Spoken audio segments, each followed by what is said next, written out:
Can you hear me? Hello? Hello?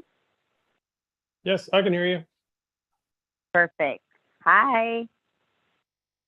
We can hear you. Can you hear me, Gladys? Yes, I can hear you all loud and clear.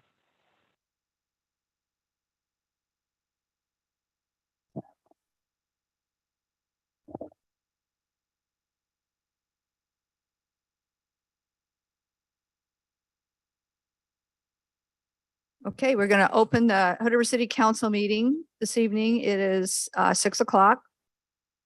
And the first thing for anyone listening or here, the city's internet provider is experiencing outages in this region that include all city buildings.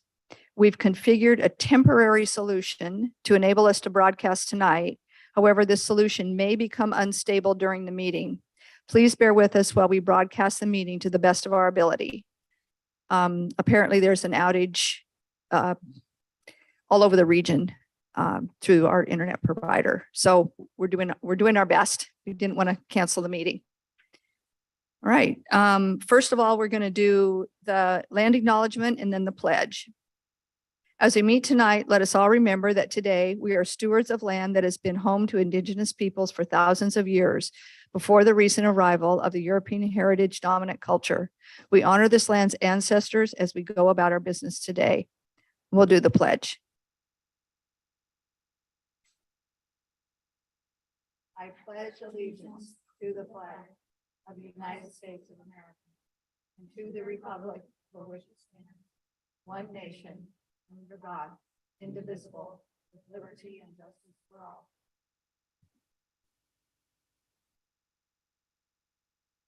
All right, I'll just remind people here in the audience to either turn off or silence your cell phones. And then we are going to adjourn our city council meeting and we are going to open our Hood River Urban Renewal Agency meeting at 6:02.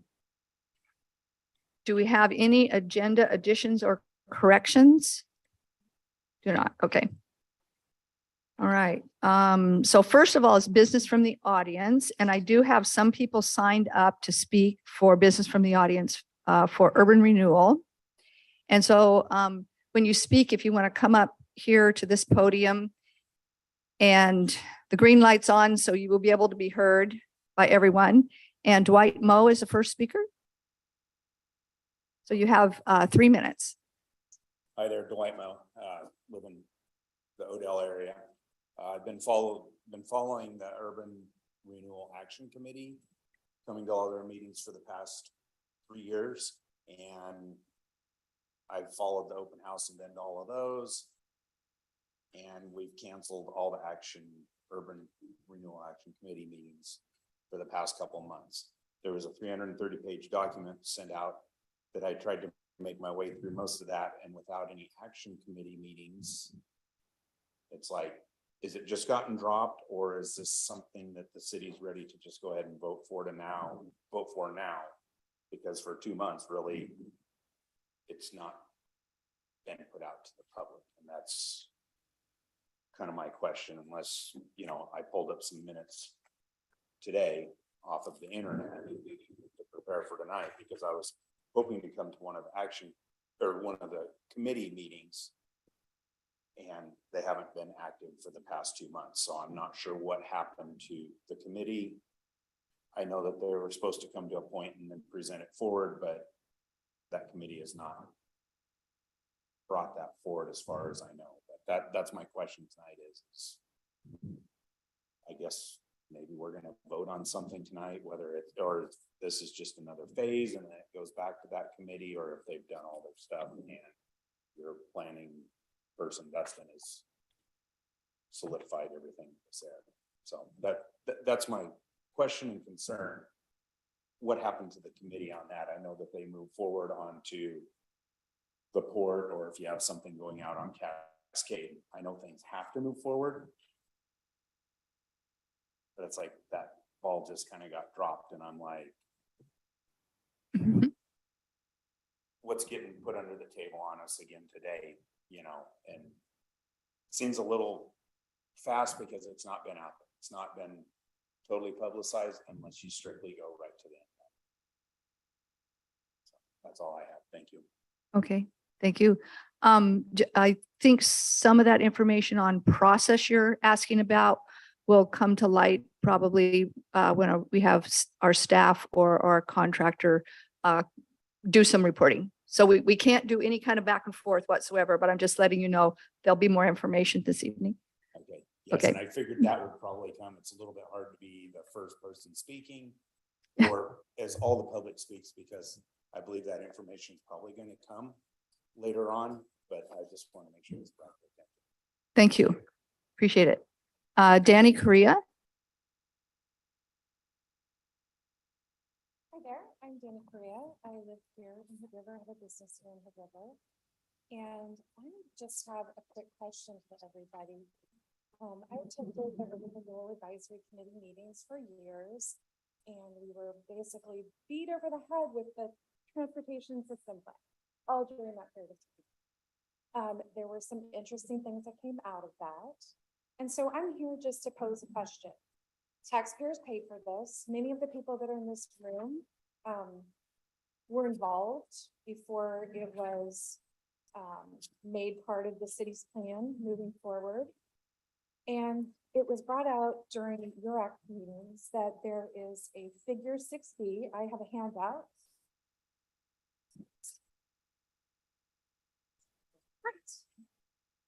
And down at the very bottom of the corner, there is a little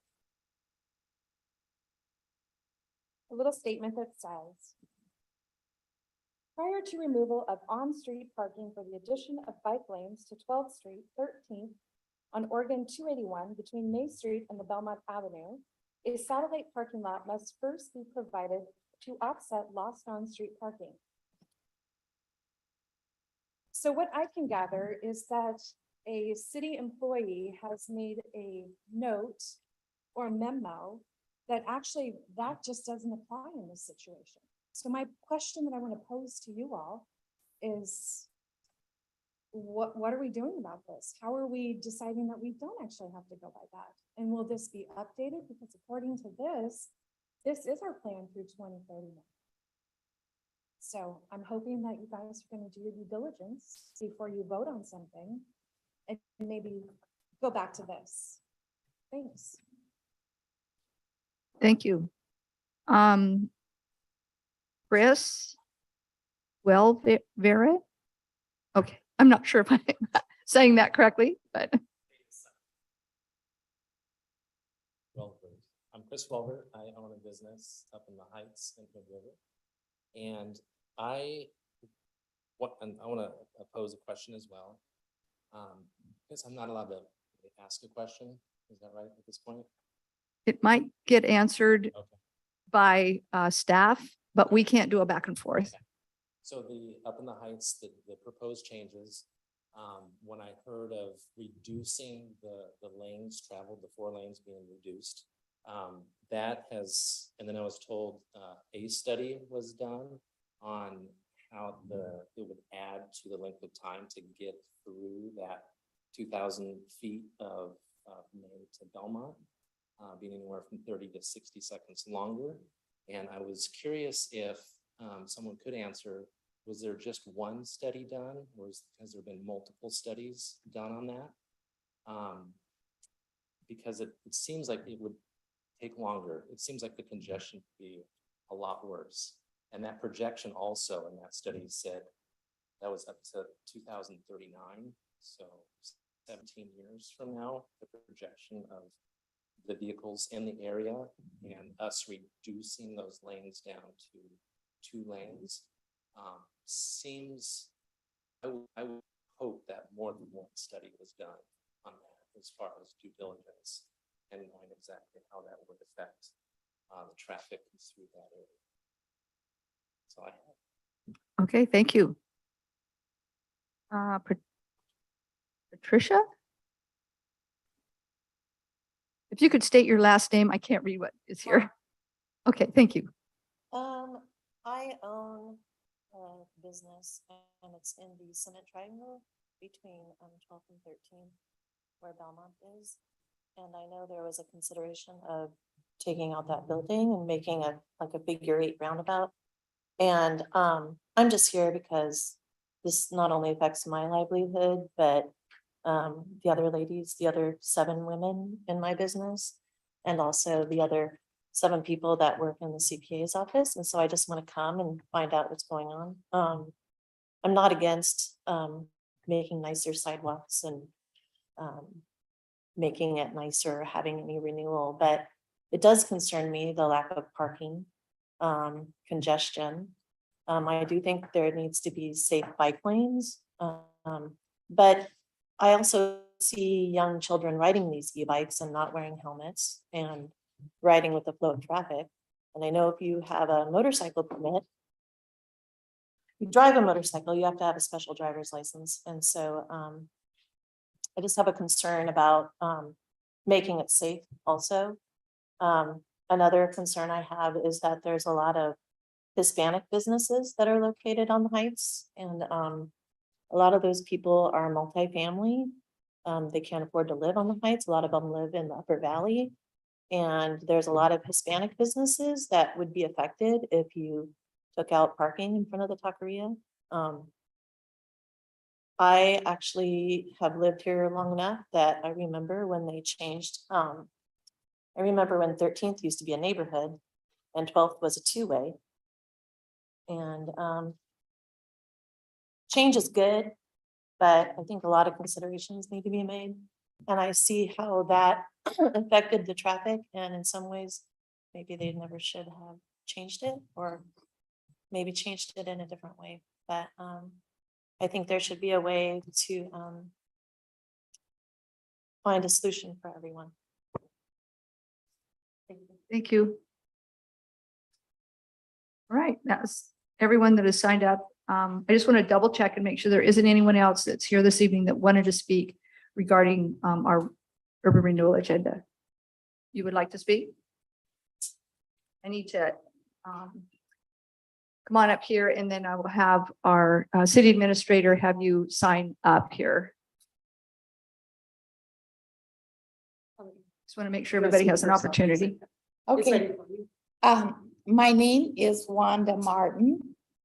And the reason I came here this evening is I like change, but what I'm really concerned about, this up on the heights, if it's changed to one way going down or coming back, if you sit there and you watch the flow of traffic, there is a lot of traffic on the heights.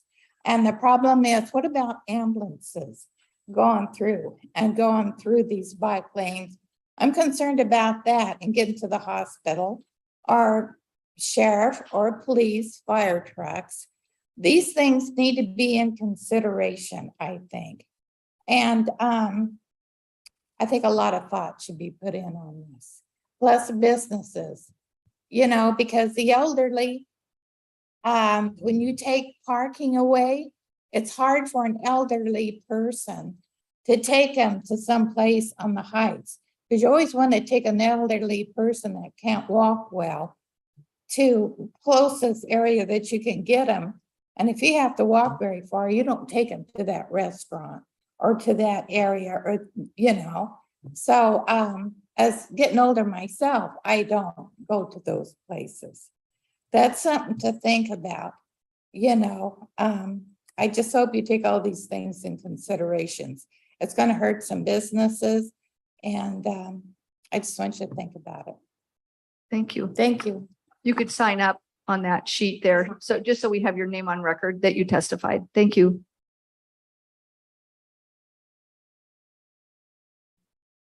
All right. We have a consent agenda, which is the meeting minutes from July 25th. Do I have a motion for that? I'll move we approve the consent agenda. I second. Okay, Megan has made a motion and Gladys had seconded the motion to approve the consent agenda. All those in favor? I have one Oh, yeah. One thing, Change. um, Sorry about that. Christie isn't listed as one of the votes on the minute, so we should just correct that at least. Okay, on last time. Okay. I will amend my motion to include Mark's edit.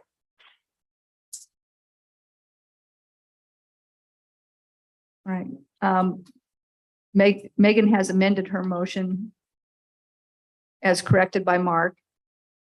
Are you okay with that, Gladys, as a second? Yes, I second the amended version. Okay, great. Thank you. Anything else? All those in favor? Aye. Aye. Okay. Any abstentions? Any nays? Chair votes aye. All right. Regular business item, the Heights Streetscape Phase 2 summary. So Dustin, are you going to kick that off?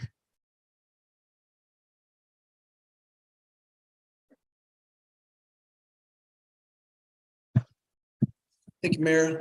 We have a couple consultants hopefully joining in online here. And thank you for everyone else who spending their time and night coming to attend the meeting.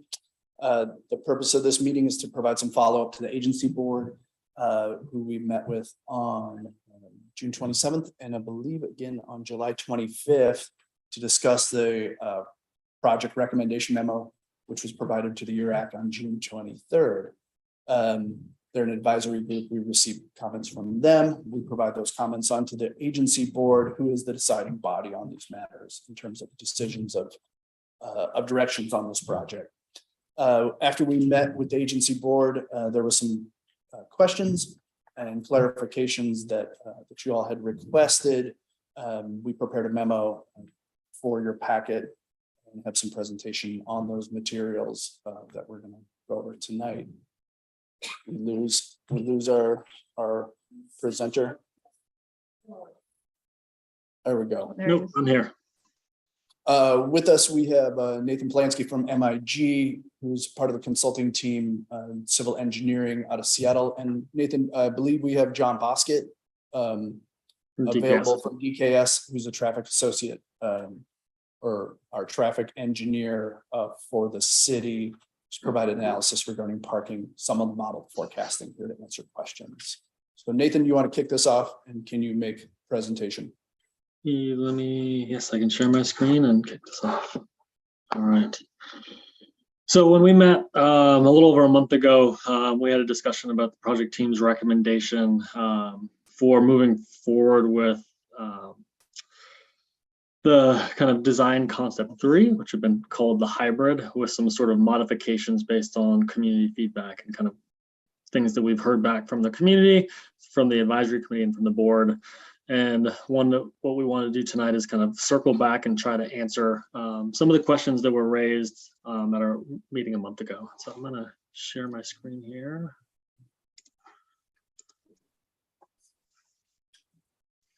Okay.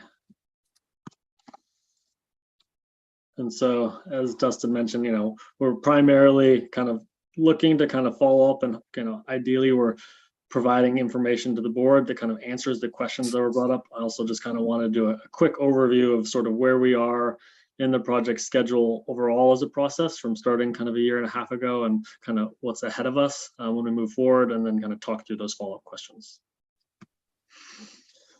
So we are at the end of phase 2 concept development. Phase 1 kind of was really kind of establishing project goals and sort of the foundational kind of knowledge base for the project team. We were coordinating with ODOT during that process to kind of establish the kind of regulatory context for the project. The last kind of 9 to 12 months, we've been focused on developing design alternatives, identifying evaluation criteria, and evaluating the design concepts. In April, you recall that we went out to the public. We had a 2-day public event over the weekend, had great turnout. And then we also had an online survey. And so since that time, we've taken that feedback, provided the kind of online summary from the online survey, kind of documented what we heard through the in-person open houses, and kind of developed a project team recommendation. The project recommendation, as I mentioned, is kind of builds on kind of design alternative design concept number 3.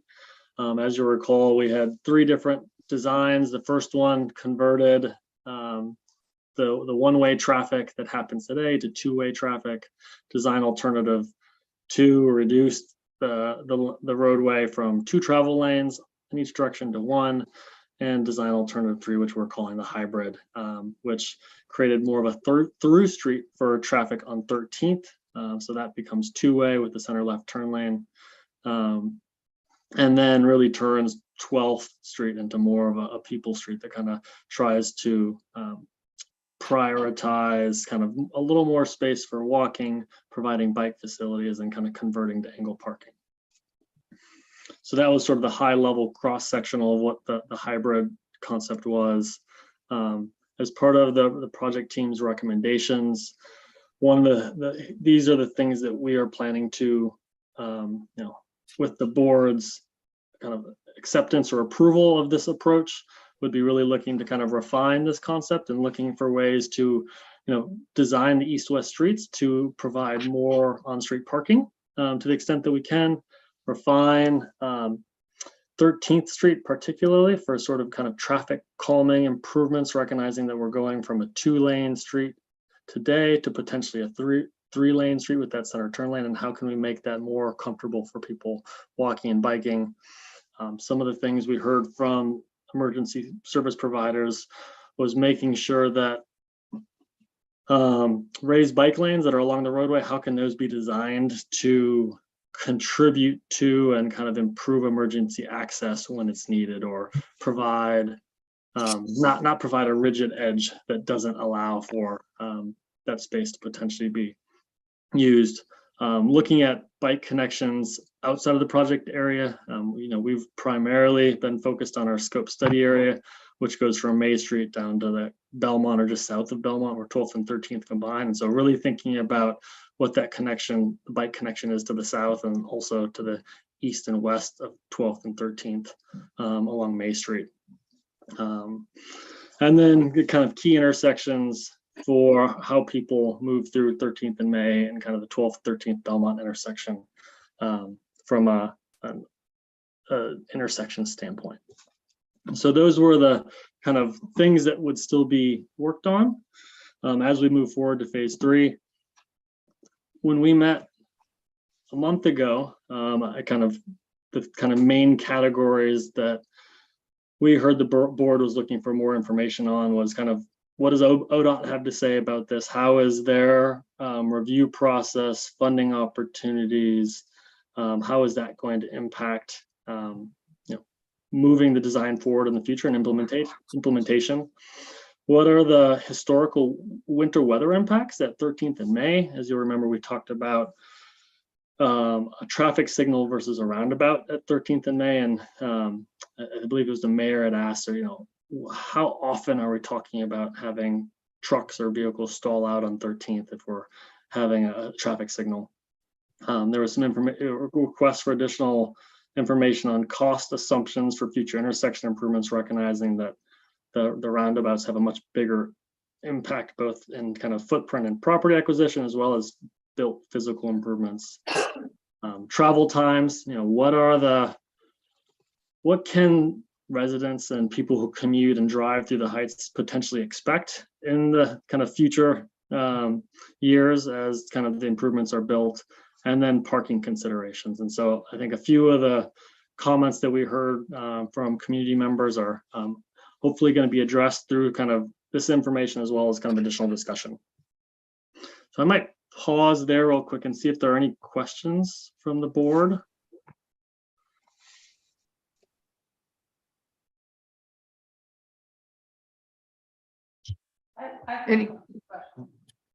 Go ahead, Chrissy.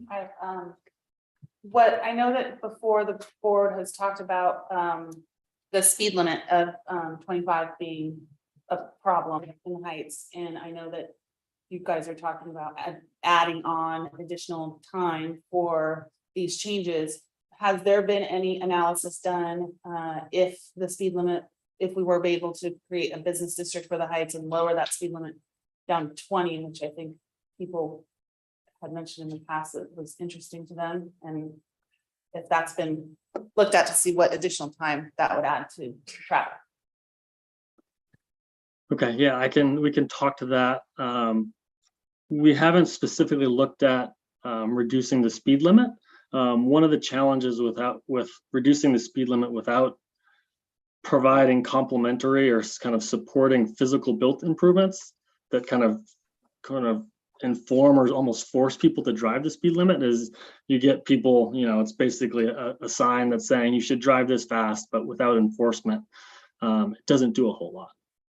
And so, from a traffic analysis, I think, what we'll be talking about from the travel time standpoint is we've looked at just based on the actual limit from May Street to just south of Belmont, how long the study corridor is and sort of what that means in terms of driving times based on congestion.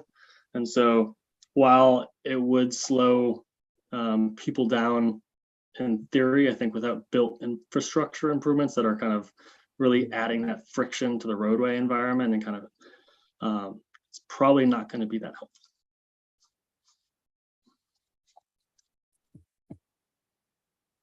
Other questions?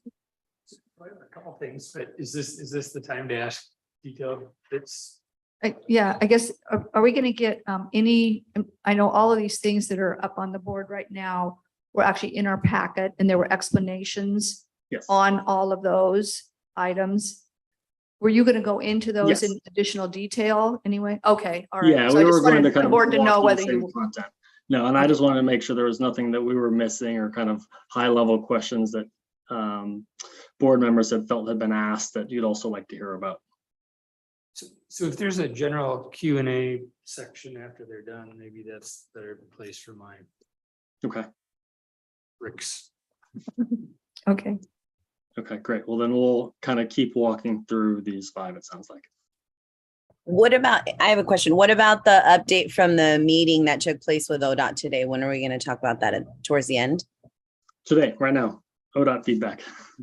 Yeah, so we'll talk about that. What we heard. Yeah, I'm not sure. I don't think Gladys can see this Oh. list in front of her. So, Gotcha. Sorry. okay, no problem. No, nothing else then. Go ahead. Okay.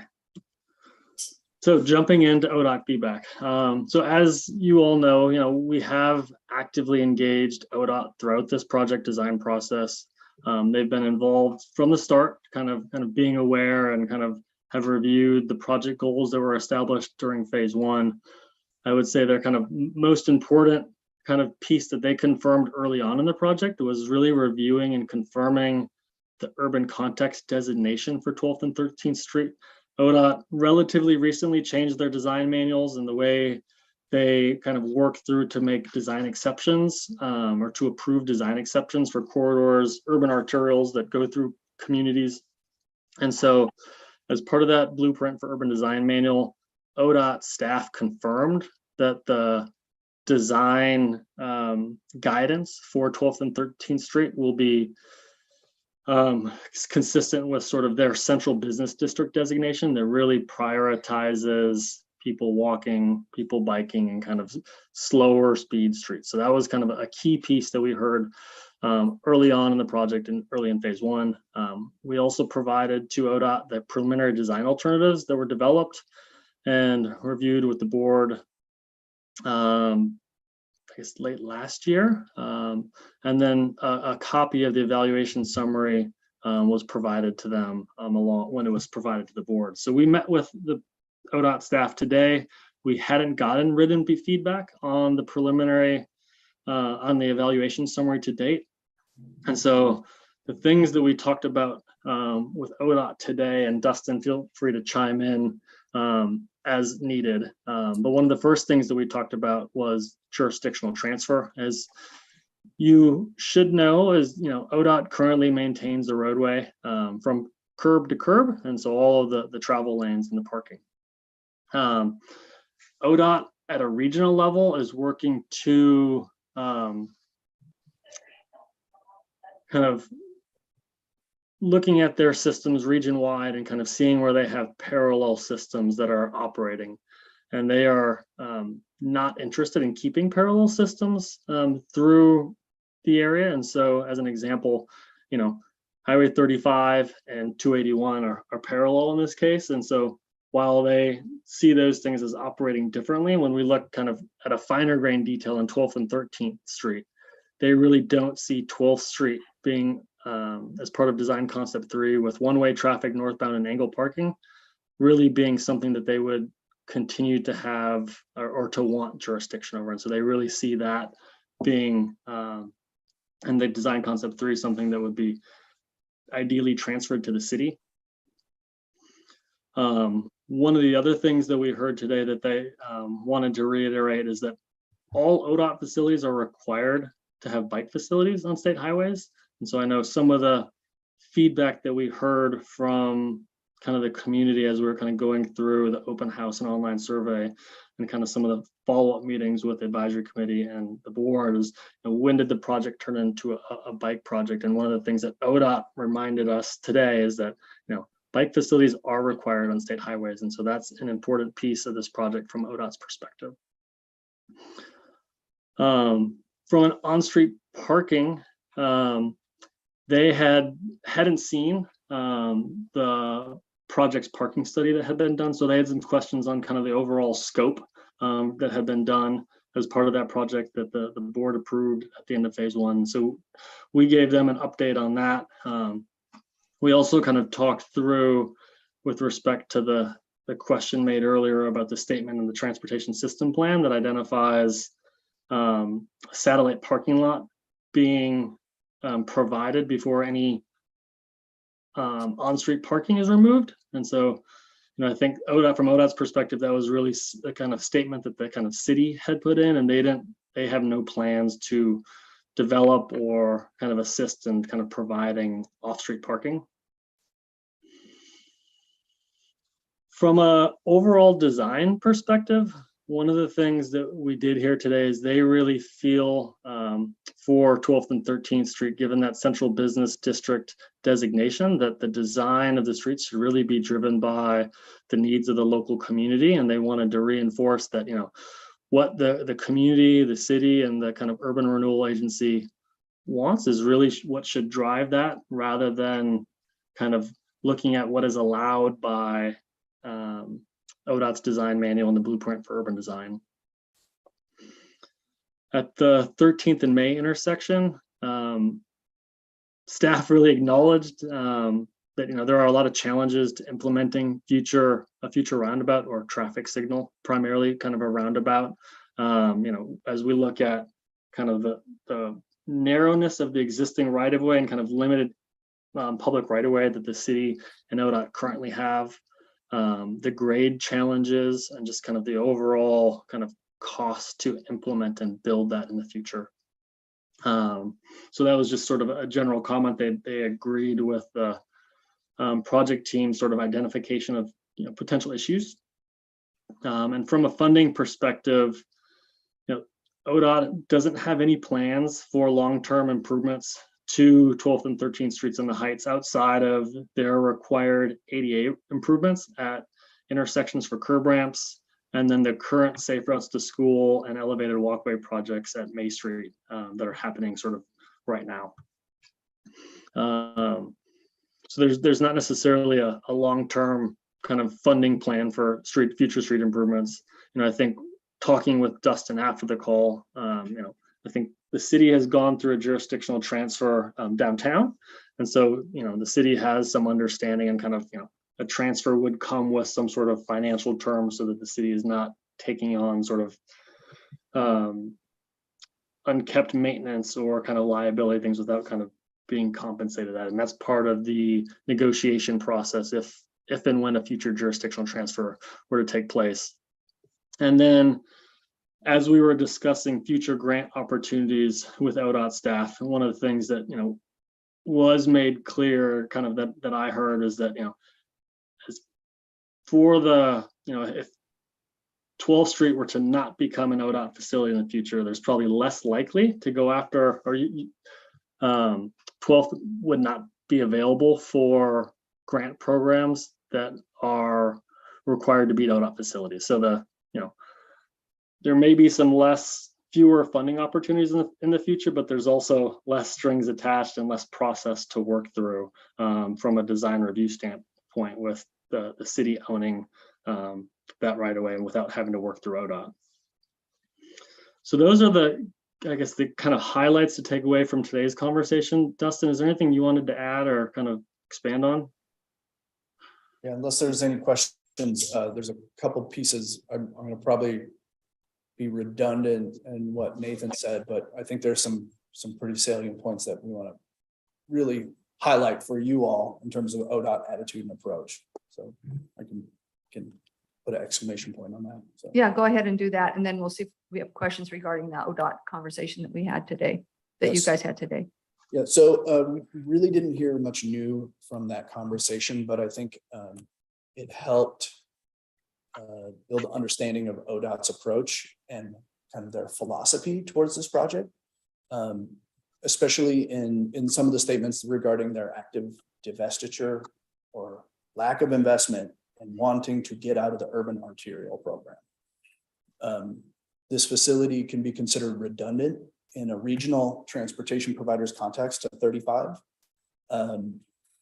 And really actually makes sense when you see the amount of investment that has gone into it over the past couple of decades. That trend is active, and it will continue to be an ODOT philosophy. The TSP, which is approved now, that shows bike facilities both on 12th and 13, is very much an absolute reflection of the ODOT mandate that all streets, all ODOT facilities will have bike facilities on them. Moving down to parking, really, there's really no interest in ODOT in on-street parking, nor increasing it by having angled parking, nor really any intention to program a project to provide off-street parking in any capacity, to fill parking that is removed for bike lanes. You should have zero expectation that the state will do, or provide any funds now or in the future. Right, I want to make that real clear, and let's not leave any question on that. Design approach, it was rather refreshing that they did really give some agency at this point to the municipality and the local to divide how the street in which kind of reflects the community's needs and goals. We'll see once that gets to technical engineers how they see that, but that I think that attitude is good, and it really reflects some of the engagement that ODOT has had the whole time in this process from the beginning, from last year. Design intersections for especially roundabouts. They gave no indication regarding their willingness to support a roundabout as an ODOT facility. Nathan, I tried to press them to see have they ever done it before, and I did not get a really definitive or any answer whatsoever whether they'd support it or whether it would even make it to a design engineer. So that's not really a point that we need to resolve today, or we're asking the board to resolve, but just as you evaluate kind of where this thing is headed, know that ODOT it's been, I wouldn't even say lukewarm to the idea of a roundabout. So, and then in terms of funding, the city is in the same district as Portland in the metro area. So our ability, and our ACT team will know, as well as our ability to score high on a lot of the funding elements that have to do with vehicle trips, with customers, with accidents, with populations that are vulnerable. We score really low, and just mathematically in the methodology of funding projects, it's a very difficult sale. So the idea of getting ODOT related funding is pretty limited in terms of discretionary funds and competitive funds. So I know that was one thing that we talked about as a project team, is if we removed ourselves from the ODOT infrastructure program, and this was not ODOT, would we be jeopardizing opportunity for funds in a meaningful way to actually gain funds through the state? And we would limit some of those opportunities, but they're competitive opportunities. And I would say the likelihood of us being successful based on the scoring criteria is low. And again, we're competing against the metro area and the needs and the statistics that are really influential in scoring high. We just don't have that. We're relatively safe, we're relatively small, we're relatively affluent, and that all makes it difficult to score highly in a competitive circumstance. So that is really our ODOT takeaway from up through 3 o'clock today. Does anyone have any additional questions regarding the ODOT? Mark? 2 things related to ODOT. First one is, our bike lane in the hybrid option on 12th, would that satisfy their 281 bike facility, which is over on 13th? So it's a block away. It seems good to me. Do they agree? That is a common approach, that if there was a jurisdictional transfer of 12th and they maintain 13th, there's reasonable accommodations within the project. We got initial feedback that would be supported. So we wouldn't have to do 13th again, even if there was a jurisdictional transfer out. Cool. And then my second question is related to the circle at 13th in May. And I thought, the data provided about 2 trucks a year stop, spinning out or getting stuck on the hill right, per month. 24 trucks a month a year. Or just during the winter months? I think that the real issue is if there's a light and they have to come to a stop, how many of them will be able to get going again, which is not data that we have now so much. And the hypothesis is about the benefit of the circle is that it just keeps things flowing and therefore they don't stop and they don't get stuck. So I don't know if that's part of the math and both in our internal process and with the ODOT discussion or not, but it seems relevant to me. So. In terms of the math, it wasn't a forecasted number, it was a past experience. So based on current circumstance, during adverse weather, we're looking at a bi-weekly circumstance. That is on a free-flowing, uncontrolled intersection. Yeah, I have no advice to provide. Just for those paying attention at home. Other questions? Oh, okay. Anything, Tim?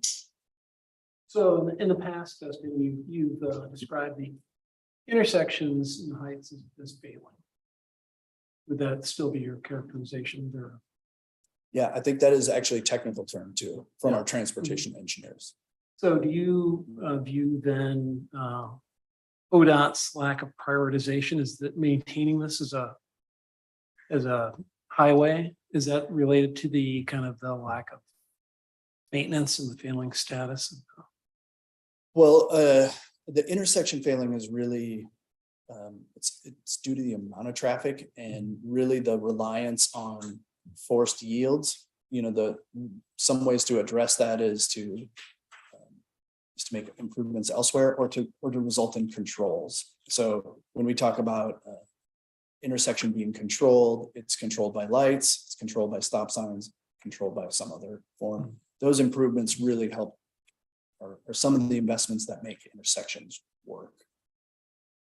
So you haven't seen any intersection improvements on ODOT facilities since, I guess, Cascade and Mount Adams expansion, but nothing in the way of signalized intersection. 35, actually, interchange 35 was a significant ODOT project, but nothing in this location. So I guess my question is that in lieu of any type of intervention like we're suggesting here, with the expectation that it would be just continue to fail? Well, worse failure. Yeah. I mean, but for some level of moratorium, where we cannot demonstrate adequate public facilities. That is, I mean, we have, that should be expected. Thank you.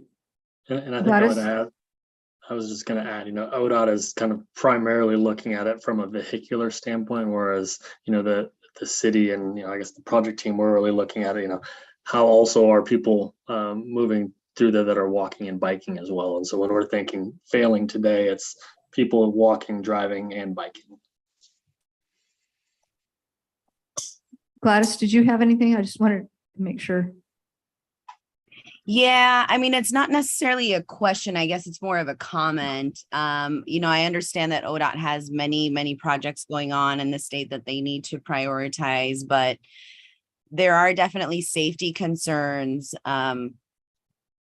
just overall, and wondering how we can be of any support to advocate to ODOT themselves on how can we have maybe Hood River, just this project a little higher up on their list of priorities to ensure that there is appropriate funding and just overall attention.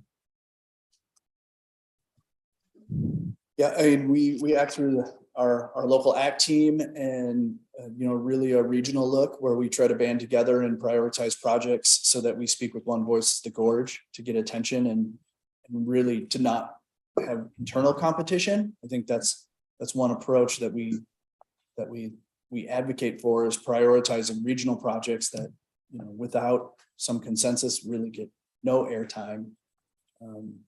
We are definitely open to suggestions on how to show up on the regional radar. But I think those are two approaches that we try to have some solidarity in our projects and what we put forward.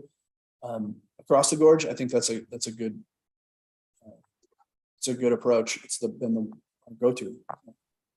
And we're open to suggestions. Additional questions? Thank you. Thanks, Gladys. Eric?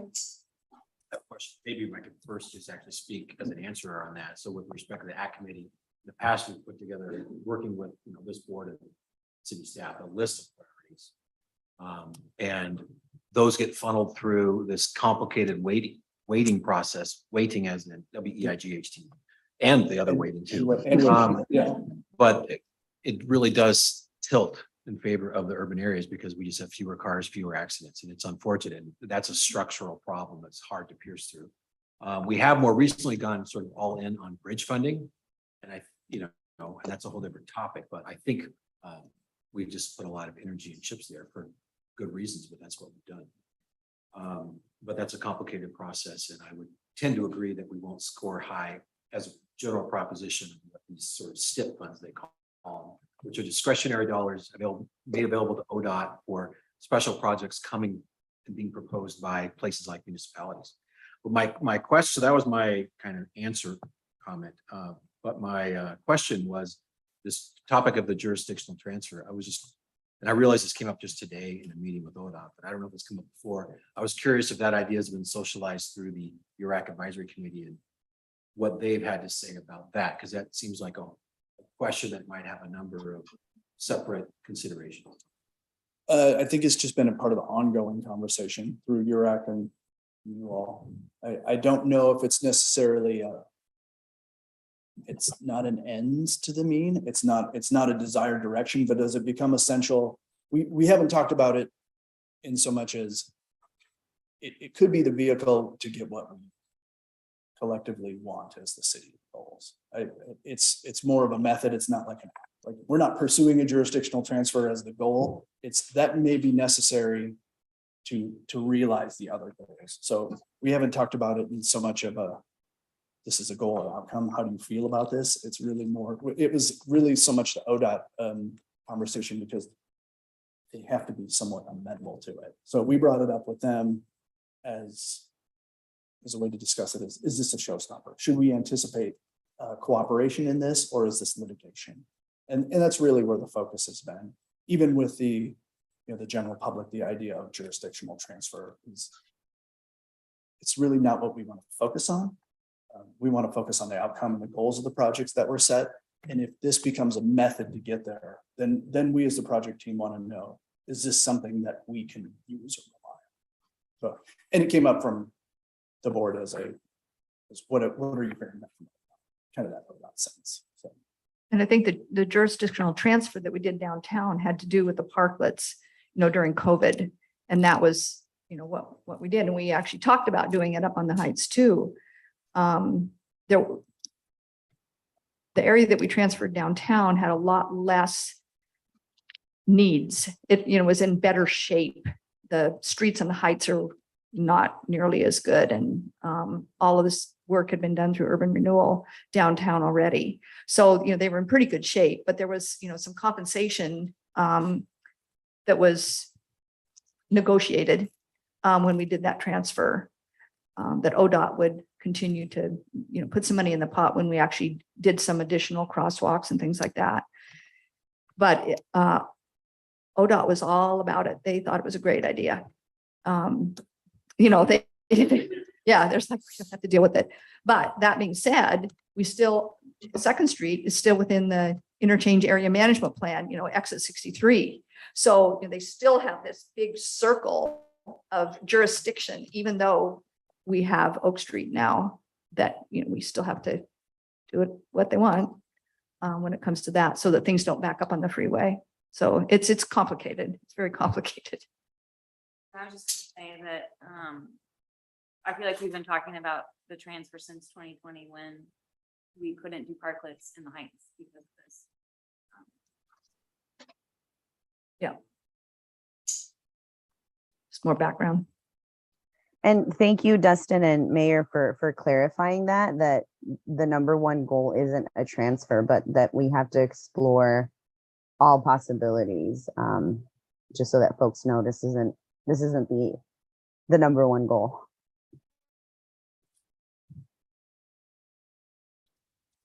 Anything else, Dustin, or anyone else have more questions about the ODOT meeting, I guess?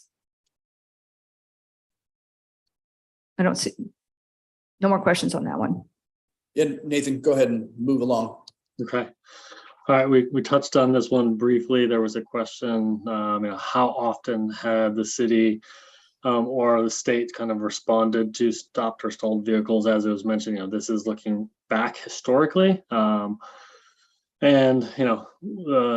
reached out to both local fire and police departments as well as ODOT kind of regional maintenance. And, based on the available records, what we're seeing is, 1 to 2 incidents a month, which may or may not align with people's kind of memories of kind of recent years or kind of worse years. But this is kind of what's been documented over time, and does not reflect a future where there's potentially a signal that, as Councilmember mentioned, could add to future incidences of this kind of stalled vehicles. And that 1 to 2 incidents is both truck and vehicle, which not all incidents are created equally. If you have a stalled freight or truck, that is nothing that police and fire can necessarily move. You're talking about a pretty significant response and size to move that. So although the incidents are blended in there, that was something that was picked up, is that, a stalled truck or on this is not a local response. That is a regional response that has to be addressed. And these are incidents per month. I would assume that we're talking that have to do with the weather, ice or snow. Is it mainly the winter? Yeah, this is adverse weather. Adverse weather. Okay, all right. Other questions on this? Thank you for getting the answer on that. I'm the one that asked that question. Thank you. Okay. Another question that was asked was sort of kind of trying to kind of get a little more information regarding the cost assumptions that have gone into the kind of planning level ranges of costs for future street improvements. And so as part of this process and developing the design concepts and kind of the evaluation, the team did develop planning level cost estimates for each design alternative, really to kind of identify an order of magnitude cost and determine whether there were significant cost differences between the design concepts. Going through that, a key item that was observed is, the intersections kind of really play into that. And so kind of the large footprints associated with kind of constructing roundabouts, particularly at the south end at 12th, 13th Belmont, that really requires a lot more cost, and both from kind of acquiring property and kind of needing to purchase that land, as well as the sort of built physical infrastructure. From a kind of order of magnitude cost, we kind of felt that, a future roundabout could cost on the order of 3 times the cost of the future signal. Here you can see the numbers, kind of, estimating based on typical signal costs, maybe $1.3 million for a signal, whereas, $3.5 million or kind of more for a future roundabout. And this doesn't include utility relocation. So this is really just looking at sort of the intersection itself, doesn't include necessarily the kind of full approaches and the way that the kind of planning level numbers are put together, but wanted to kind of, a ×3 cost for potentially a roundabout. And at the south end at 13th and Belmont, where there's a much larger area and a much larger footprint, we really saw this being I think that's a typo there. It should be a 4 to 5 times the cost of an intersection to build a roundabout versus a signal. And again, it's sort of that same sort of, $1.3 million assumption for a future signalized intersection and some kind of modest or minor street kind of intersection improvements. And then, a much larger $6 million that would include some property acquisition, but hadn't gone through sort of an actual kind of quantification of the actual area that's being impacted, the current market conditions, just kind of very high level assumptions. And so, that was in response to kind of what is the kind of order of magnitude or kind of additional kind of impact of kind of pursuing, a roundabout as opposed to a traffic signal. Questions on this one, anyone? Eric? I may have misunderstood, but when I read this information in the report, it made me conclude perhaps an error that the higher numbers for the roundabouts did not include the cost of condemnation. Is that, or that, do those numbers in fact include estimated cost for condemnation? They weren't. Or They do. acquisition? You're right. There was a statement in there that says these figures also do not include costs for acquisition of property. There was sort of an allowance put in there, but not any kind of accurate market rate study done. So good catch and clarification on that. So it could be, it's back in the napkin, but it could be higher. Yes.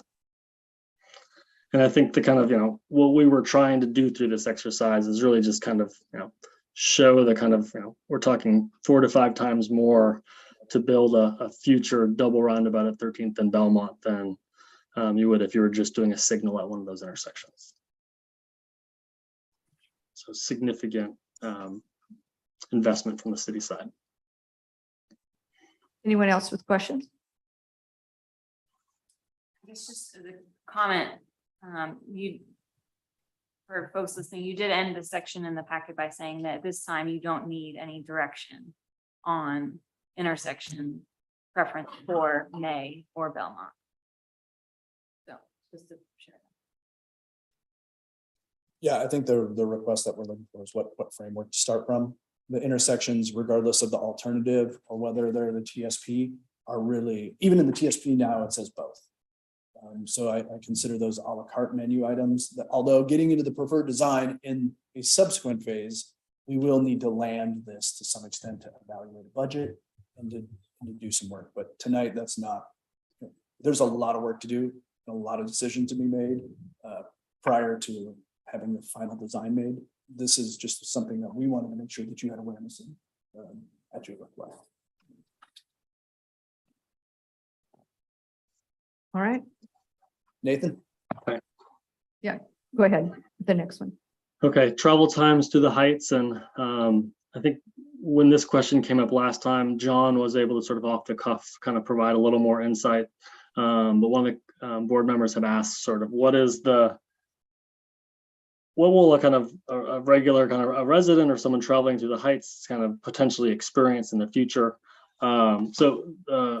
Driving at the posted speed limit today without stopping through a 2,000-foot kind of project study area takes 55 seconds. Our team did a traffic analysis that was focused on the kind of summer peak times based on those kind of high level peak levels of congestion. Based on the traffic analysis that was completed, and assuming that there's no stops for traffic signals, people crossing the street or parking or other slowdowns, there would be an additional 30 seconds of travel for northbound traffic, which would kind of bring a travel speed down on average to 16 miles an hour. and in the southbound direction could add 90 seconds, which would, 2 minutes and 15 seconds, and kind of bring that sort of average travel speed down to 9 miles per hour. This is for the peak travel period, sort of that PM peak hour, which based on traffic data counts that were collected is really kind of 11 a.m. to 5 p.m. and primarily looking at kind of those summer months, June, July, and August. There's very limited data to kind of go on to sort of try to guess how, or kind of make assumptions on what the kind of delay would be outside of those times. DKS did take a look at sort of the traffic volumes that had been recorded at different times historically, and felt maybe there's 15 to 20% kind of less traffic, but we would expect that there would be less delay and kind of faster travel times through the heights than these 16 and 9 mile an hour is kind of outside of the peak travel times. But based on the analysis that's been done, that's sort of the information that we have to share. And John, if there's anything you wanted to add to that, feel free. No, I think that covers it. I mean, if there are follow-up questions, I can jump in. I have a question. So this analysis for these numbers is for 2039 or for today, or for if we did the hybrid, if we pick the hybrid, or what it looks like to now, right now? That's what I'm wondering. Good question, and thank you. Yeah, this is for that future forecasted year of 2039 for the kind of design concept for the hybrid that we're talking about. Oh, okay, all right. So it's kind of saying, I mean, if we said leave it like it is now and bring it down to 20 miles an hour, if we did the hybrid, if we pick the hybrid model, then this is what the numbers would be in 2039. This is what we would anticipate them to be anyway. Correct. Correct, okay, all right. Other questions on this, on the travel time, Megan? Thank you. I guess I'm wondering if you can clarify, so the model traffic, assumes no stopping for traffic signals, people crossing the street, parking, or other slowdowns.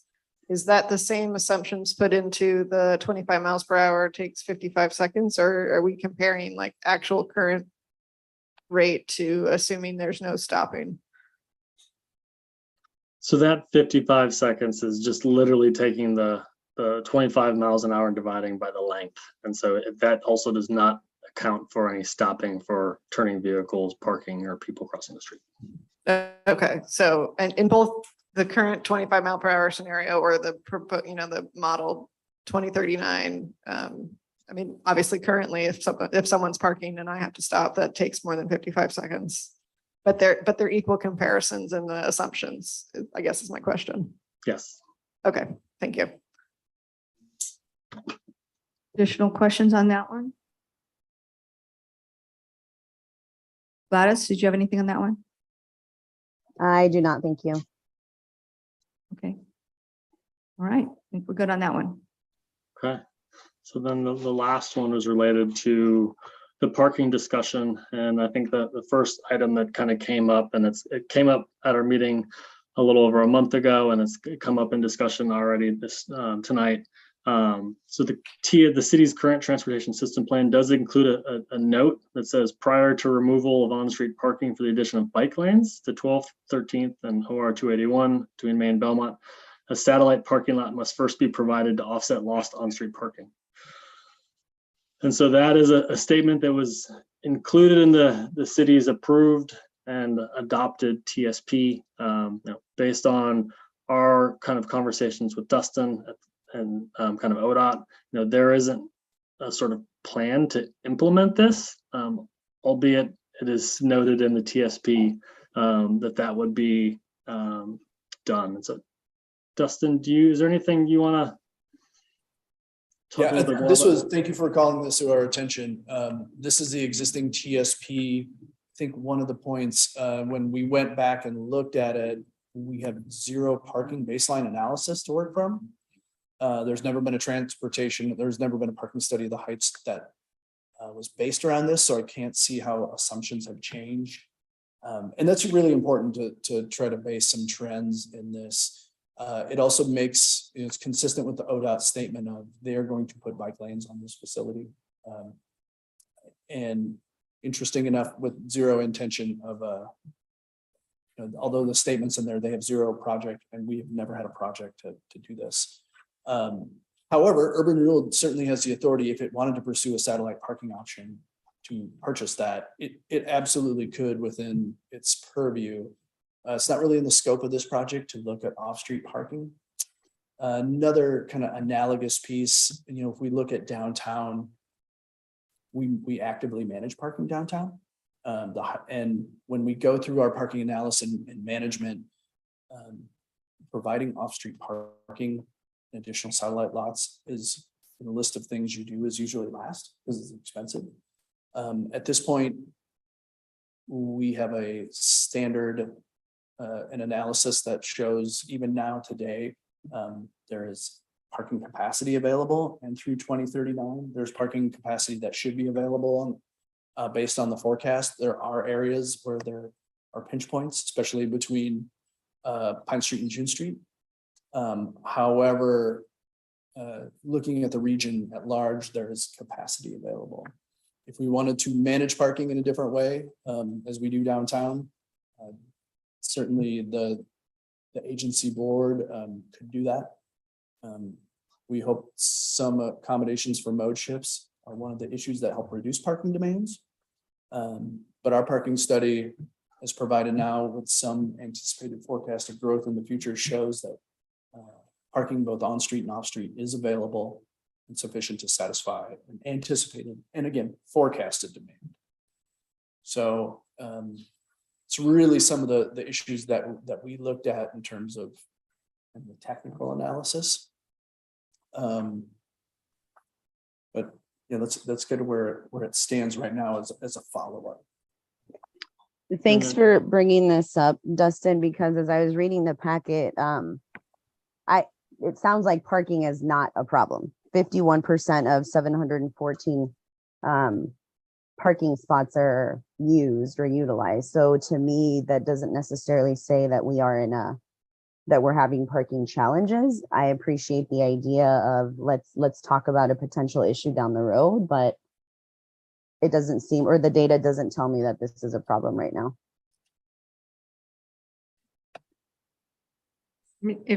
I guess I would just mention, Mark and I were both on the parking study for downtown just a couple of years ago, and we learned a lot about parking. And the numbers that they use, you don't have a problem until you have 85% full is basically, and then you need to do studies on a regular basis to see if you are, that was the bottom line for that. And I don't, as you said, it's up on the screen right now that talks about that. They never did a parking study.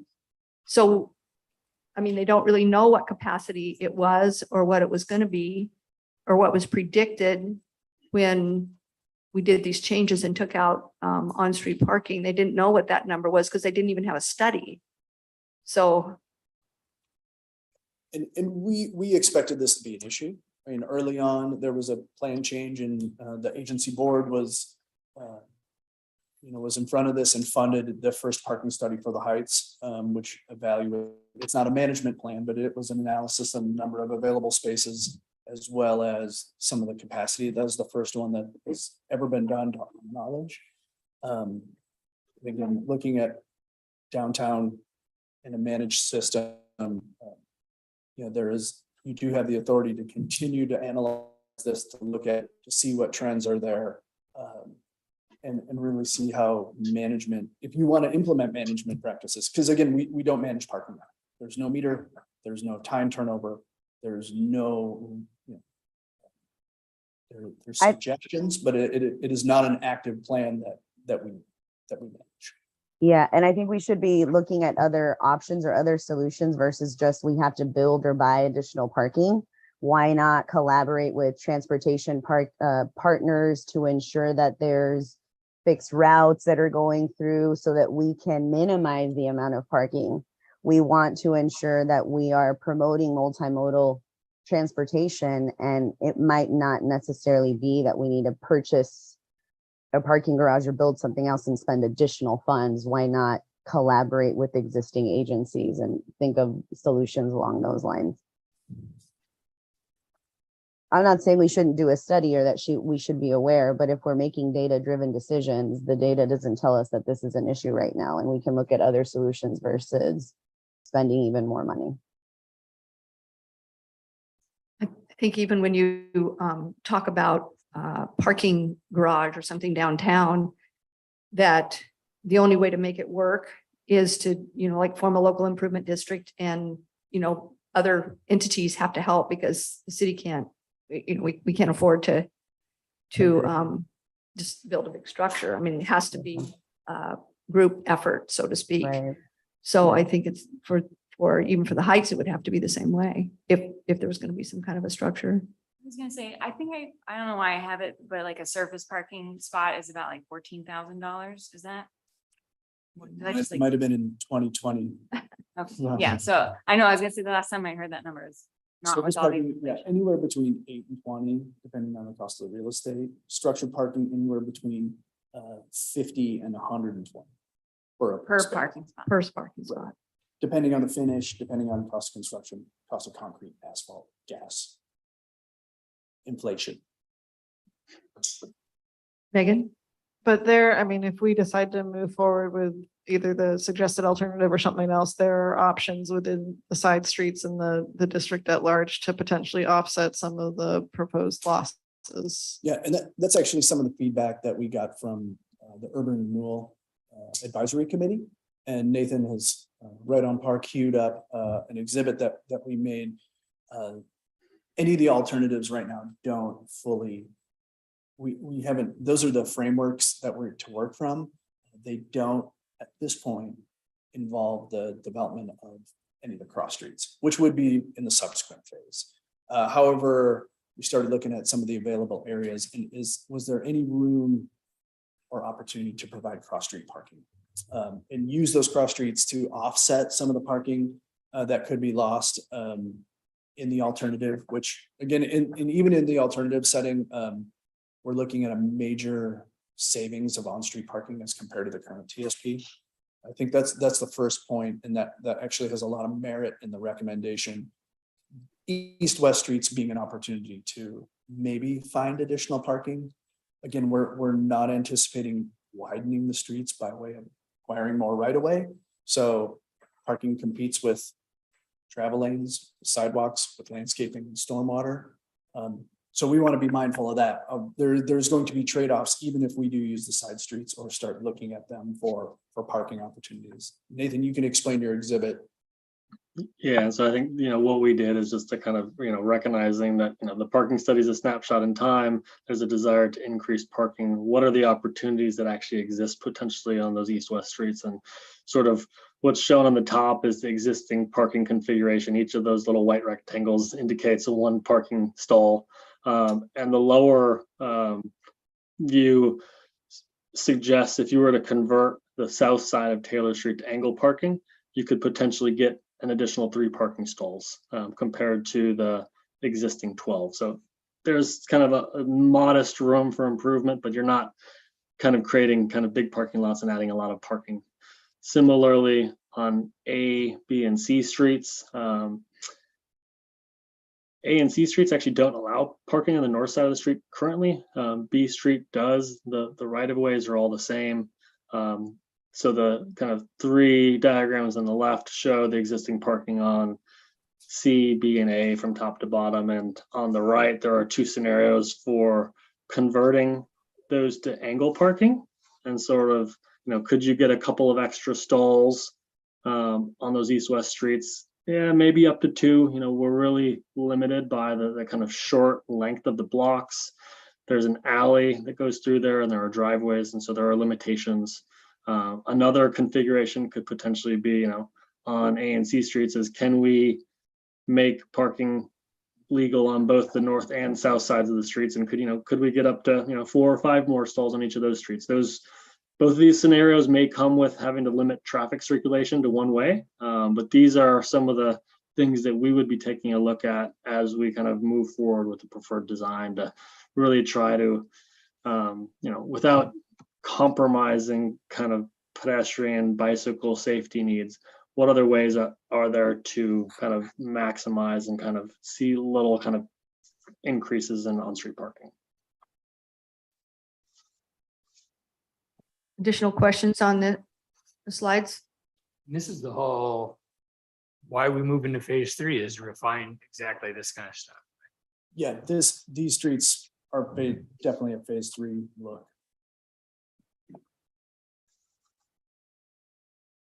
Gladys, anything? No, well, yes, just a guesstimate on timeline. Let's say everything goes as planned or goes well. When do we have a projected timeline for this to start? The construction start? Yes. We got Years. Well, that's also part of phase 3 is the implement. Phase 3 will include not only some more of the details of the design, an implementation and funding strategy that's going to suss that out in better detail. I could not expect this to occur within 3 or 4 years, best case scenario. If ODOT is a partner, I would expect it to be measured in a decade, like Rand Road signalization. Yeah, we've been waiting on Rand Road and Second Street, Second and Oak for 10 years. Since Kate and I were babies. Yeah, yeah, we've been talking about those two things with ODOT for.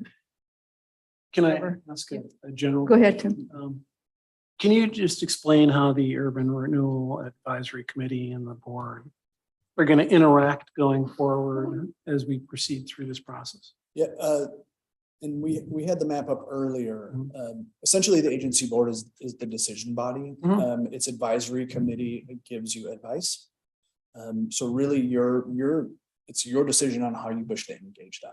Right. So in this instance, when we had our programming or our recommendation memo, they were our first stop. So we asked them to give us advice on, any blind spots. The staff, they were highly influential and engaged in the workshop, in the public engagement. So we asked them to also broaden that, their experiences there and share that to you. What, and really kind of the summary of the question is, what does the agency board need to know? That's when we go to them, I ask them, what would you like the agency board to know? Again, not as a deciding body, I'm looking for their citizen advice, their experience there. So but that engagement and how it's perfected and how it's organized really has to do with the agency board and how do you want to engage as the project team. Typically my approach is what do you need to know? What do we need to carry to the agency board as the decision maker and policy maker on this? Thanks. And I guess just one more comment with respect to senior access to this area. And I take the comment seriously, and I think that we should consider that going forward to the extent that it's practical to do that. Chrissy? I have 2 questions. There's several business owners here today, and I know that there was a lot of public outreach, a lot of public surveys, open houses. What engagement did the consultants do specifically outreach to the business owners in the Heights to get their, personal feedback on all of these ideas and how it would economically impact them? Less the consultants and more the staff. Abigail and I both went to the street and went door to door, dropped off many postcards asking them to engage, not only in isolation, but asking them to engage in the workshop, let their customers know, let the constituents know, be a part of the process, not just be in the echo chamber. And that was really the most definitive point of showing up, first person, old school, foot patrol. So a number of them have been great in showing up routinely at advisory committee meetings and the public workshops, participating in the surveys too. Phase 1 and goal 1, we had a stakeholder group of representatives from the chamber. That was just in goal setting. And then as we got into public engagement in phase 2, we ended up going person to person, the old school. Okay, and the second question I had is, I know that West Side Fire is a big proponent, is a big issue in all of this, and have they given their blessing? Because I know, there's basically 2 ways for them to access 35, and that's either go up or come down. And We invited them to our emergency. So we had a stakeholder group of emergency service providers, local and regional. They were invited. They did not participate. So their invitation was there. They did not send it. But that outreach was, again, we invited county sheriff, who did participate, local fire EMS. They also have given the support to the third option, which is a nice, harmonizing there. There was concerns about narrowing the street to a single way when you have back out traffic. Some of their feedback will get incorporated into, if chosen, some of the pedestrian walkways and mountable curbs to allow them to use as passing lanes when not used for ped.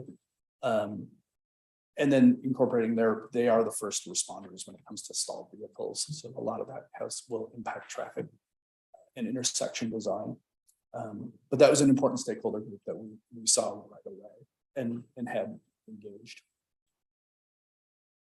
And ODOT gets maintenance responsibility too. So maintenance is not only emergency response, but the day-to-day response, removal of snow. There's non-romantic things that we all kind of can take for granted until they're done for them. Additional questions? Eric, are we just at like big overarching questions at this point, or? Any questions? Okay, sorry, I'll let Eric go, but. Okay, go ahead, Eric. So I had a question similar to Tim's question about the role of the URAC committee. And I guess ultimately my question is, what is their report to us? Because I understood that body was to be making recommendations. Didn't see a recommendations document. I made some calls today to a couple of members, and what I gleaned from them, they're having these canceled meetings, that they didn't feel like they were done with whatever this might be yet. And that there were some pending questions open that they had asked for more information on, some of which we touched on, like side streets. There was an email to council from, I understand to be the chair of that committee, expressing a desire to sort of bring in the side streets into the analysis. To date, the thought has been it's outside the scope, but now it sounds like maybe it's inside the scope. But that was one question. There's a big budget question. I understand there's about $8 million in maximum indebtedness for the entire Heights revampment, which I think, as I understand it correctly, has more than just this street concept. And it looks like we might be potentially consuming all of that with this. And then I also heard from a member that there is some interest in maybe a hybrid between 2 and 3. I know we're not necessarily wedded to anything necessarily by moving forward with 3 today, but I guess that's a long way of just asking, from your perspective, has the URAC committee kind of vetted this and given the recommendation to us? Because I'm not seeing what that Yeah, would be. I think we didn't ask them for a full recommendation when we asked them to evaluate staff recommendation that we provided to them and provided, again, any additional information that you all would need to know. So it's really more of their experience, not a recommendation. A number of the members not in consensus did support it, but I don't have a full group consensus on that. As far as the side streets, absolutely, they've always been a part of the program and part of it, just not in phase 2. So it's always been there from the onset. We needed to look at 12th and 13th first, and then use that as jumping off point to how do those side streets get within.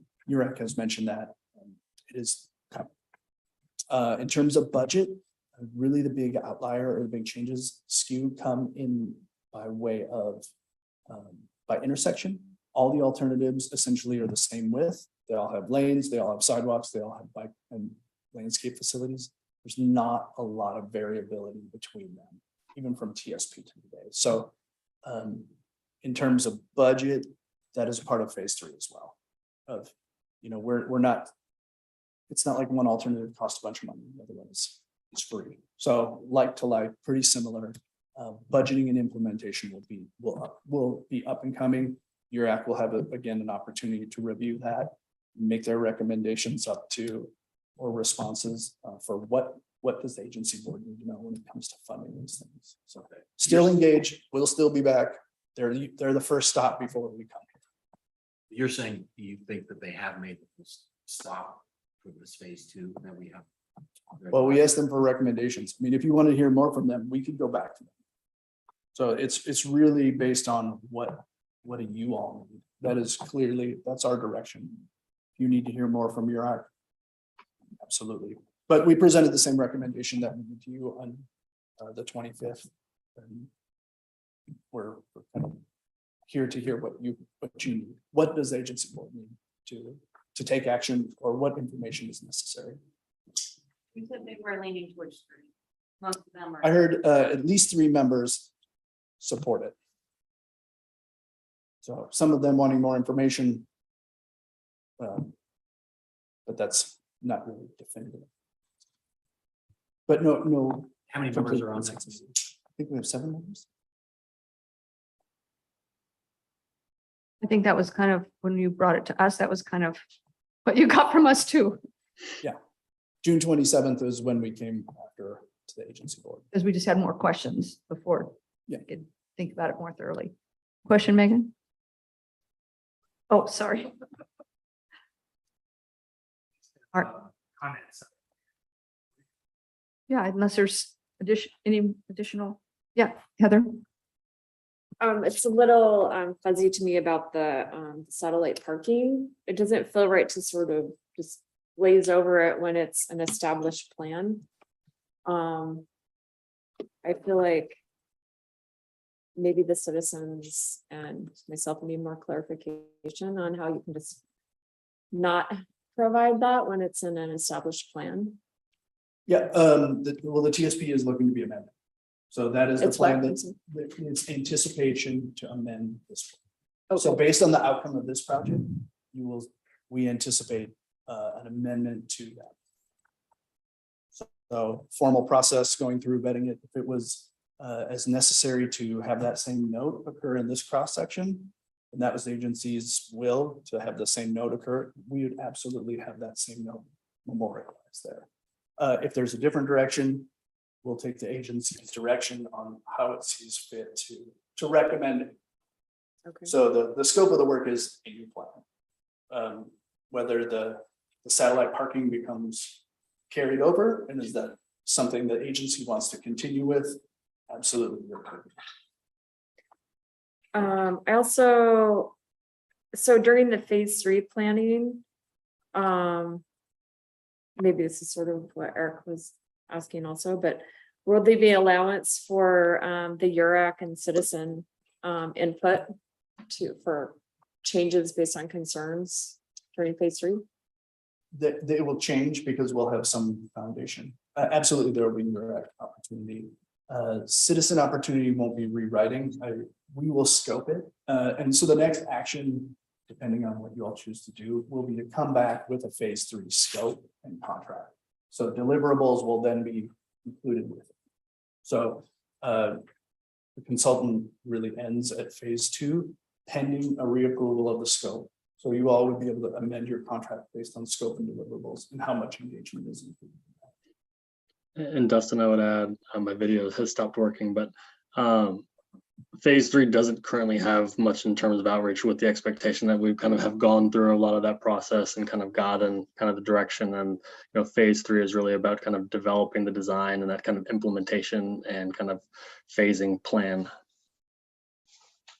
Right. So initially contemplated no public workshop, as we did now. We should have adopted goals. We should have foundation. We should be keeping true to the direction we've set. But it is a plan that ends up on the internet. There's information. And again, the scope becomes your boards to determine how much information versus engagement and modification becomes needed to kind of meet your expectations. But we always have our business from the audience every meeting. And I think, yeah, you have that at the other meetings too.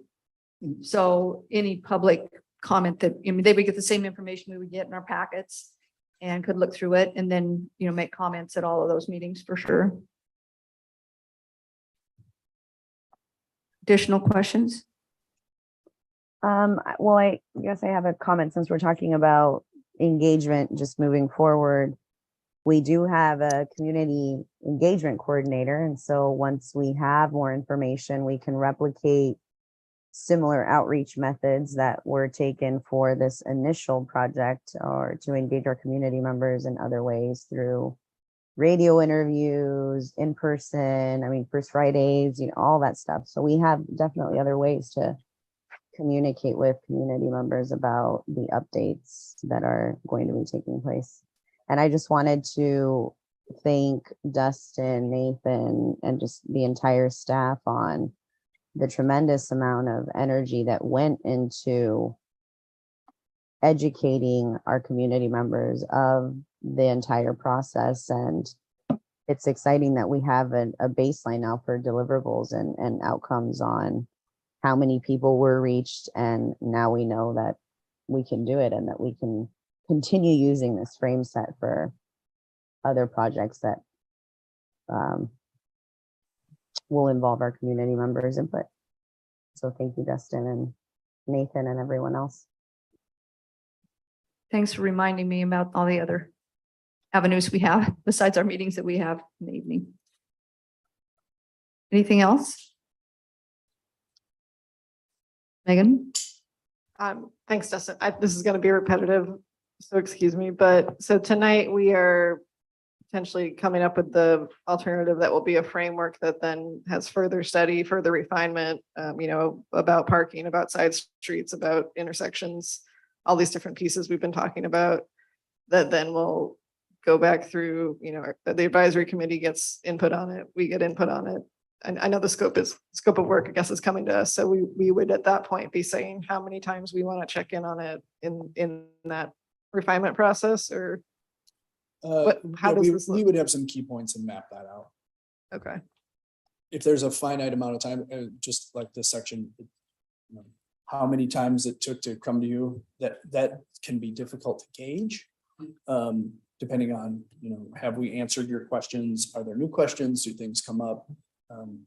So we have a kind of a general amount of, call it deliverables. Sometimes it takes more meetings to get to that deliverable, but it's generally how the scope will look. Okay. And would tonight or would whenever we talk about a scope of work be the time to talk about if there's anything that we, you know, like there's obviously things that have already come up tonight that will be further studied and refined. If there's anything else that we would want in that, I guess, phase 3 period looked at, or? Well, I guess I would start with a draft. You know, we could bring you, this is what our expectation is, and have you respond to that rather than guess. There's probably a lot of things that I expect we have addressed or will address. Maybe some things that we haven't addressed, but that we will bring and get a response. I don't think we're not looking for a response on scope right now. Okay. Thank you. Yeah, I mean, if we don't have any more questions, go ahead. So first to the people that came to the meeting, keep coming to meetings. We're not done. We're just entering the third period of this thing, right? So there will be public inputs. There will be public hearings when we get to this thing. There's going to be plenty of opportunity for you to look at stuff. We are just now taking those 3 things and we've are ready to down select to one of them to refine. That means, you know, the cross streets, what does that look like? The left turns, what does that look like? The parking, where are we with respect to where we are now? Kind of thing. They haven't done that yet. That's the plan. So and us, we want to see these refinements too, because, you know, we want the heights to work. And that means that there's enough parking, that there's enough flow, that there's all those things till I'm in a box pretty much. So, you know, there's no desire for us to quickly finish something. This is a public process, just like our housing stuff, just like everything else we've done, where you can come to us outside of the meeting and say, Mark, can we get a cup of coffee? And I didn't understand this. Please do that. So no secrets, a lot of work, right? So that's the thing. I definitely have a list of 4 things that I won't go into right now, which is looking for in the refinement to the things, and I'll pass that along to staff, and then we'll see that come back in the refinement, but they're mostly the things we've already been hitting on. And then, you know, we'll see where that comes. So I'm firmly in support of continuing the process. That's what we're doing. Is we said, are we going to do this big look? And we said, yep, now let's invest in that. And we did phase 1. And then we said, are we going to keep going? And we said, yep, let's invest in phase 2. And now we're at the point where we're going to say, yep, let's invest in phase 3, where we're going to flesh this thing out. And you know, I think that this is what everything is lining up to say, yep, keep going, at least to me. And I hope to everyone else too. So. Thank you, Mark. Appreciate it. Thank Anyone you else? for that, Counselor Zanmiller. That's so very important. And you said it so beautifully. Thanks, Gladys. Anyone else? All right. Well, with that being said, I would like to have us continue moving the process forward and move to approve alternative 3 as a preferred height streetscape alternative, and direct staff to draft the phase 3 contract documents with MIG for the development of the final streetscape design, project implementation strategy, and final deliverables. Okay, Gladys has made a motion. I'll second. And Marcus made a second to approve alternative 3 as the preferred height streetscape alternative, and direct staff to draft the phase 3 contract documents with MIG for the development of the final streetscape design, project implementation strategy, and final deliverables. Discussion.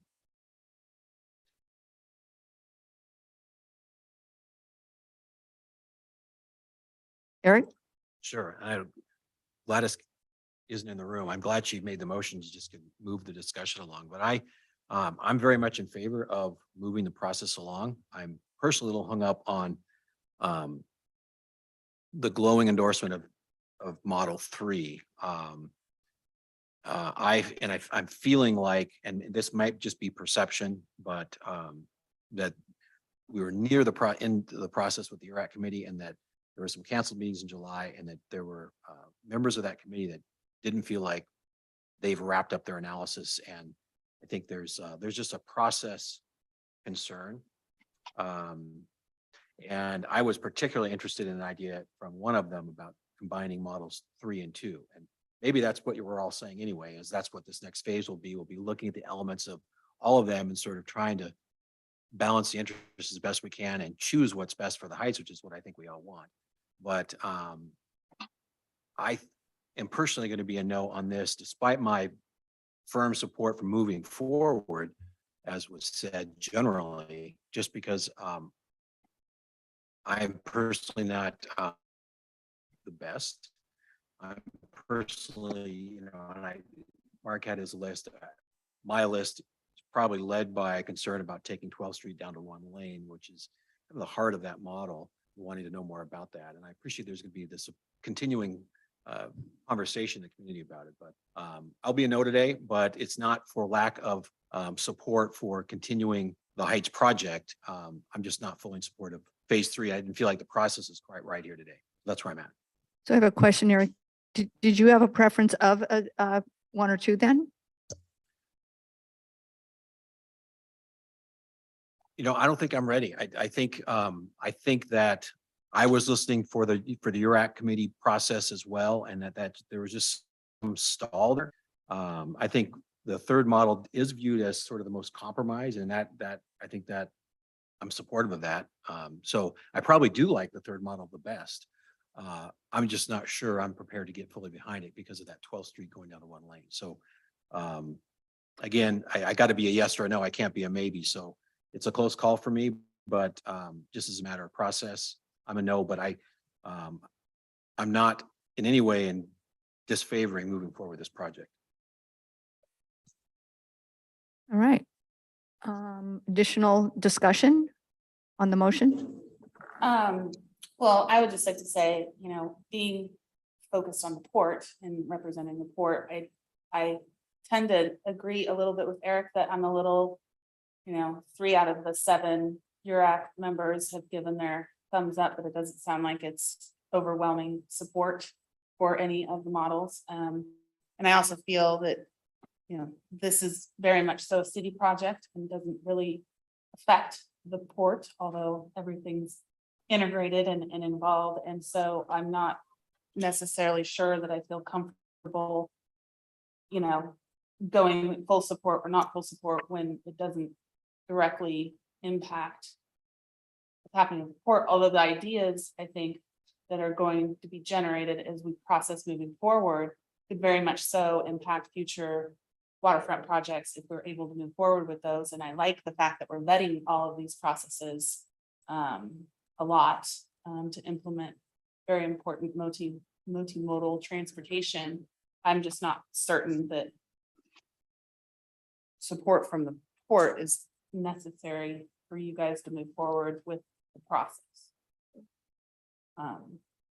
But I think it seems like you have the necessary votes regardless, so. I know you're an appointment from the port, but you're also a citizen of the community, so. This is also true, So- Your vote's still important. Yes, okay, yes. Well, I just want to make that clear that I very much feel that this is mostly your decision on how we move forward. And I tend to agree a little bit with Eric on I'm just not feeling 100%. This is the absolute right choice that we should go, but I agree that the process needs to continue to move forward. So I wish I could be a maybe. Okay. Megan? And I guess, Dustin and Abigail, clarify, obviously, that's not the ideal way, but this is moving forward at what we think might be the preferred alternative to get those refinements and answer the questions that I think the advisory committee and citizens and everyone up here still has. But that's none of the decision tonight is guaranteeing that that is what's going to actually happen, or that it won't change and be the potential hybrid of 2 combined things, or something different, or one of the other alternatives, or correct? I think we're looking for a vote on what the foundation will be. So at this point, going back to another alternative, we're going to start dealing with the details and some of the cross streets. It's not anticipated that we would all of a sudden in phase 3 change to looking at phase 2. No, I guess so. I know that's not the plan, but if we answer all these questions and suddenly we all, the majority of us go, oh God, it doesn't work. There's nothing that says you have to keep going or you can't go back. Yes, we're not moving forward with this one because we think we're going to go back and choose a different one, but. Right, I get correct. It is fully your This choice. is not a conveyor belt that will just shoot us out the end no matter Yeah, what. I think we anticipate finishing the project. What you do with that, whether you choose to amend the TSP or whether you choose to implement or fund this project or shelve it, is completely up to agency board. So. Okay. That would be, at that point, we would have to be authorized to move forward with a change if you saw fit. That would be something, after this, we would be looking to you to say, now, okay, we've gone through this process, we have a preferred alternative, we've gone through this lead up of 3 phases to get here. What do you want us to do?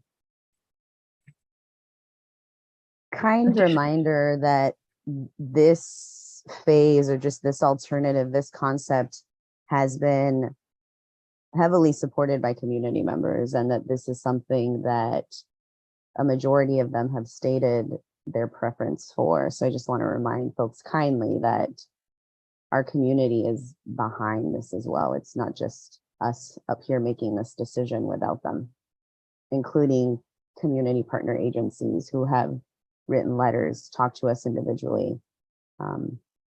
And that this is not, just because we're moving forward doesn't mean that we're set in stone on this concept.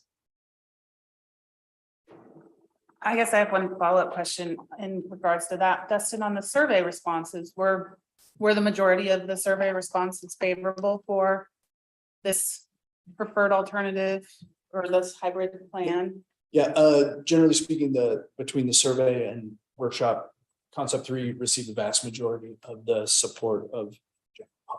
So between emergency service providers, not by a huge margin, but a majority of the people who responded in favor of plan chose this one. So from our outreach.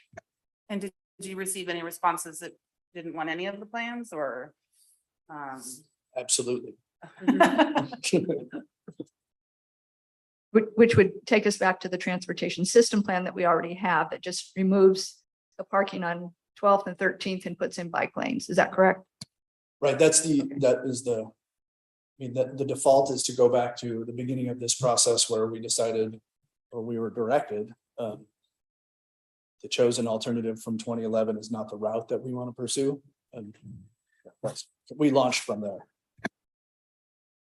And we're also, there's safety concerns now. I mean, we've had community members that have come to this meeting who have been hit by vehicles. So we have to do something as opposed to nothing. And I'd hate for an individual to have to perish in order for us to really do something about it. Additional discussion, Jessica? I'll just share comments. I feel like we're picking a skeleton and that there's so much color and detail and texture that we will put on it as we dig into these details and talk about the side streets and all of the refinements that folks have already started talking about that will improve emergency access and parking and address some of the concerns that we've heard here today. So I definitely do support, what we've heard from the majority of number 3. I am excited to talk about those details. Like Mark said, I have things I want to fill in on that, but that's not the point here today. So anyway, just my thoughts. Thank you. Thanks. Anyone else? Additional comments, Megan? I'm gonna, I guess, basically share similar things, but I think the language of, we're selecting a preferred alternative feels really hard where we all have so many questions that are gonna be refined and answered in this next step. And so I think of the options, the hybrid obviously is that compromise where it's a little messy and everyone kind of hates it, but it's gonna be better in many ways for many things, while being a little worse in many ways and many things. But I think moving forward and getting these questions answered is the only way that we can, make a real decision in whatever many months it takes to get to that point. Because right now we just don't have the answers. So I guess I'm a yes in that we need to know more. Additional discussion? All right, I'm going to call for a motion then. We have a motion on the table. We've had discussion. I don't see anyone else that wants to have more discussion right now. So I'm going to go actually do a roll call vote. So because this is very important and I want everyone to know everyone to hear what people voted on this. Gladys? Yes, for me. Tim? Aye. Megan? Yes. Martin? Yes. Jessica? Aye. Eric? Aye. Christy? Nay. Heather? Aye. And chair votes aye. All right. We have a decision on it to go forward then. So phase 3 will refine things further. There'll be way more questions. We'll have more input from staff, from council, from the public. So keep in the loop. That's right. So Mayor, I just want to say as a wrap up, thank you for that direction. And as we'll move forward, I anticipate bringing this topic and maybe an initial scope of work back to you probably in October. Okay. So October. at the Okay. September urban renewal agency meeting, I expect to talk about the West Side Urban Renewal District, which is the next step for that is to put forward a request for proposals for consultants. So I'll bring you that scope of work. So Okay, with that'll all of be our our, different, that'll be our different- September meeting. Yep, so all Okay. our different districts were sometimes taking, the previous meeting was about waterfront district and this one was Heights. Now we'll bring you the West Side and then we'll come back to the Heights in October. So to give you a sense of where the Urban Renewal Agency is probably going in the next couple of months. Great, thanks for that Thank you. update on our next meetings. Thank you.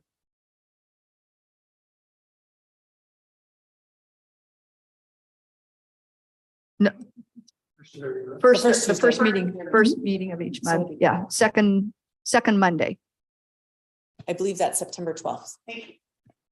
All right, any agency members, anything else? Just want to make sure. Okay, no, all right, we're adjourned. Thank you.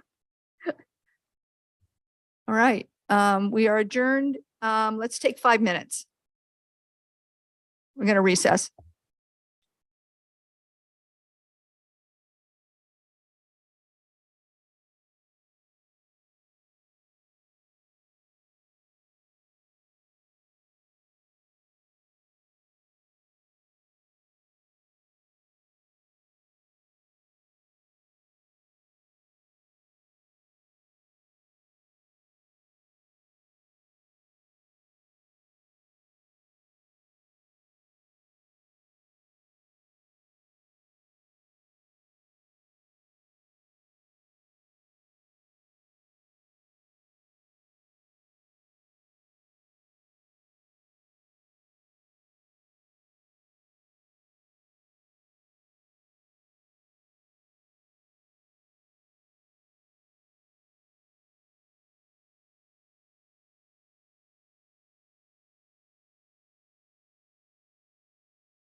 All right. So you ready? Okay. So we had adjourned our urban renewal meeting. So we'll go ahead and reopen our Hood River City Council meeting. And our first item this evening is a presentation by intern Melanie Glatter.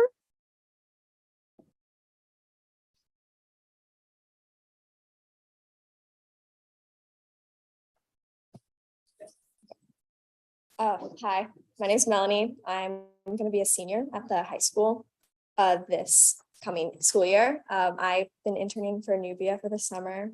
Just have a fun little presentation on like myself and then what I learned and how I want to apply that to my future. So I think it's on its way up there, but I'm not sure. Okay. It's okay, they'll get it. Yeah, it's fine.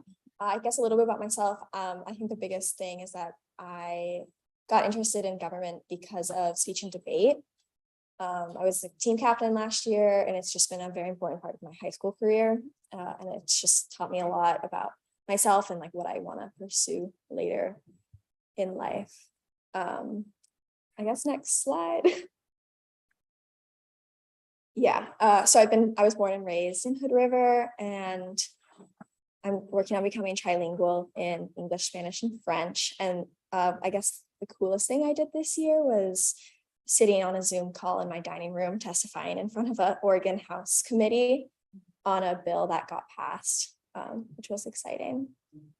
But it was in my dining room, so it was kind of anticlimactic. Cool. What bill was it? It's to rename Highway 35, Oregon Nisei World War II Veterans Memorial Highway, I think. Yeah, so that's exciting.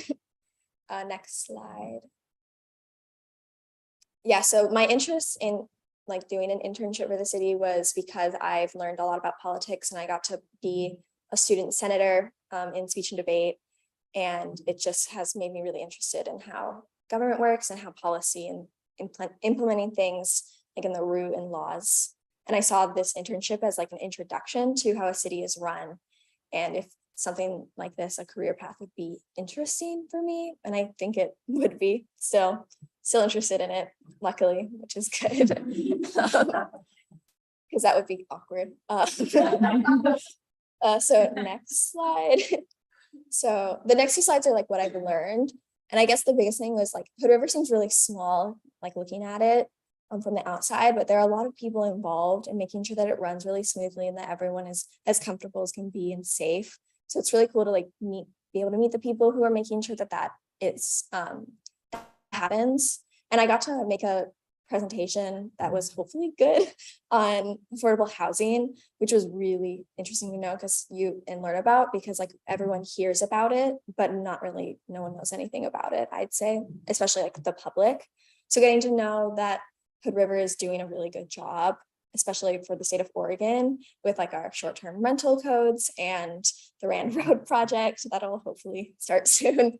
But like learning and getting to learn about that was really interesting, and I liked to do that especially. And next slide. Hey, Melanie, I'm sorry to interrupt, but I don't see anything on the screen. It just says summer internship with City of Hood River. Oh. Huh. Haley's looking at it. Yeah.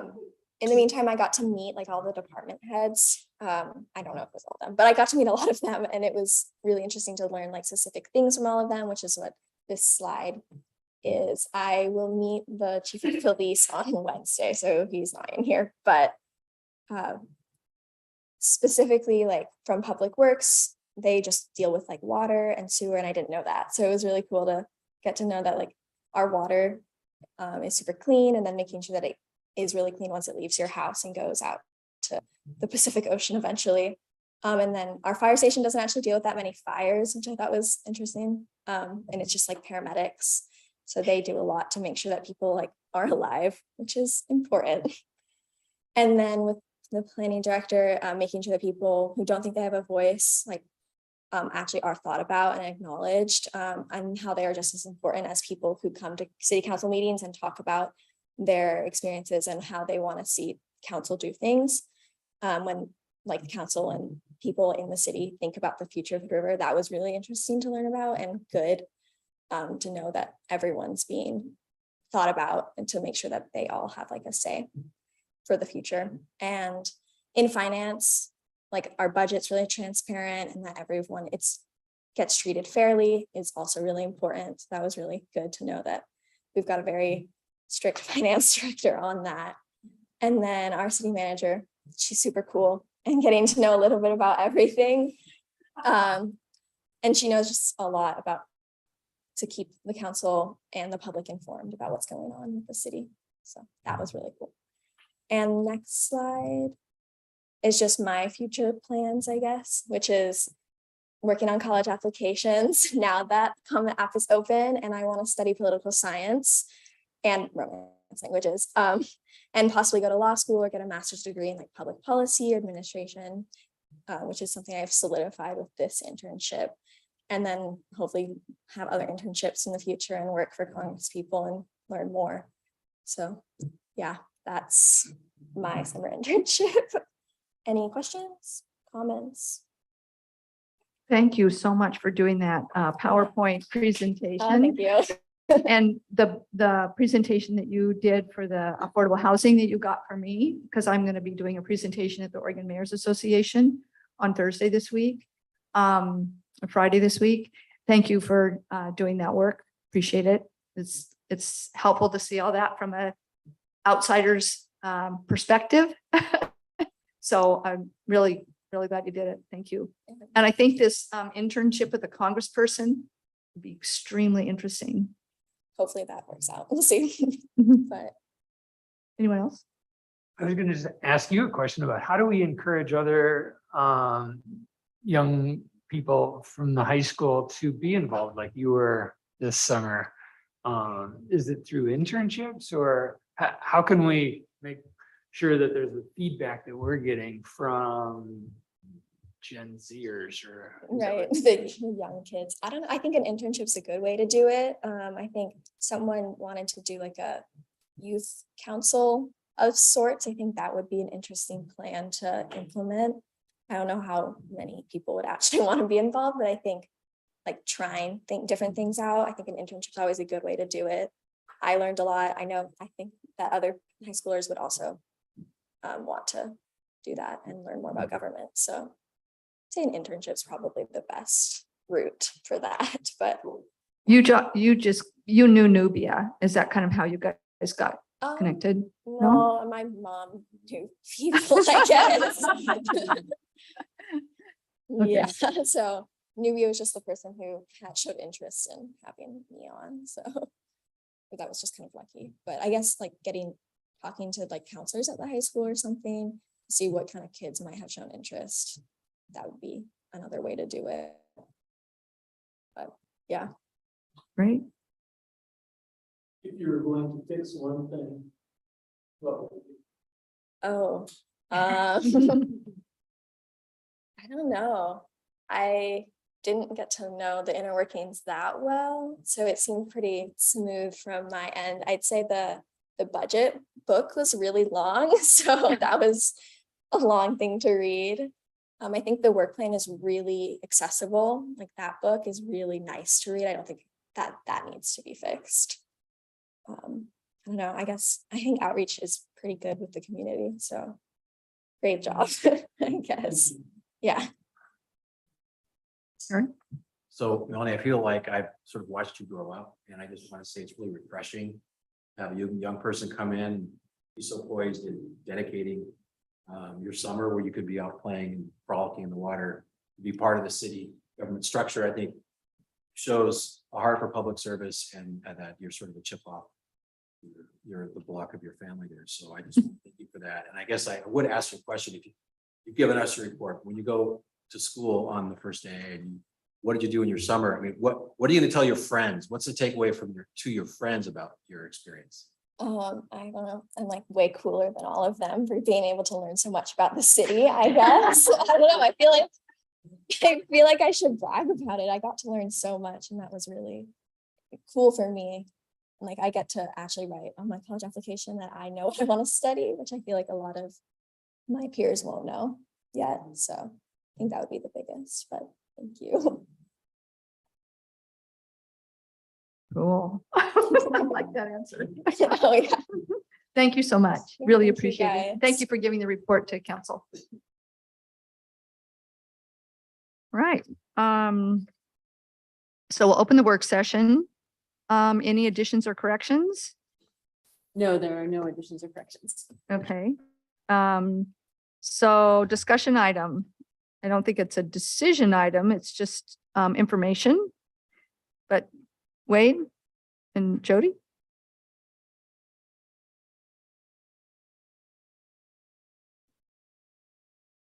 Same thing is on the Slides are going through or not. Yeah, just a short update on the LID work for the waterfront storm downtown from our March discussion. Not nearly as involved this time, just kind of showing the locations that have been chosen. A little example of what it could look like. Schedule update. We're very near the end of all the receiving all the environmental permits, so that we'll be down to just getting an IGA with ODOT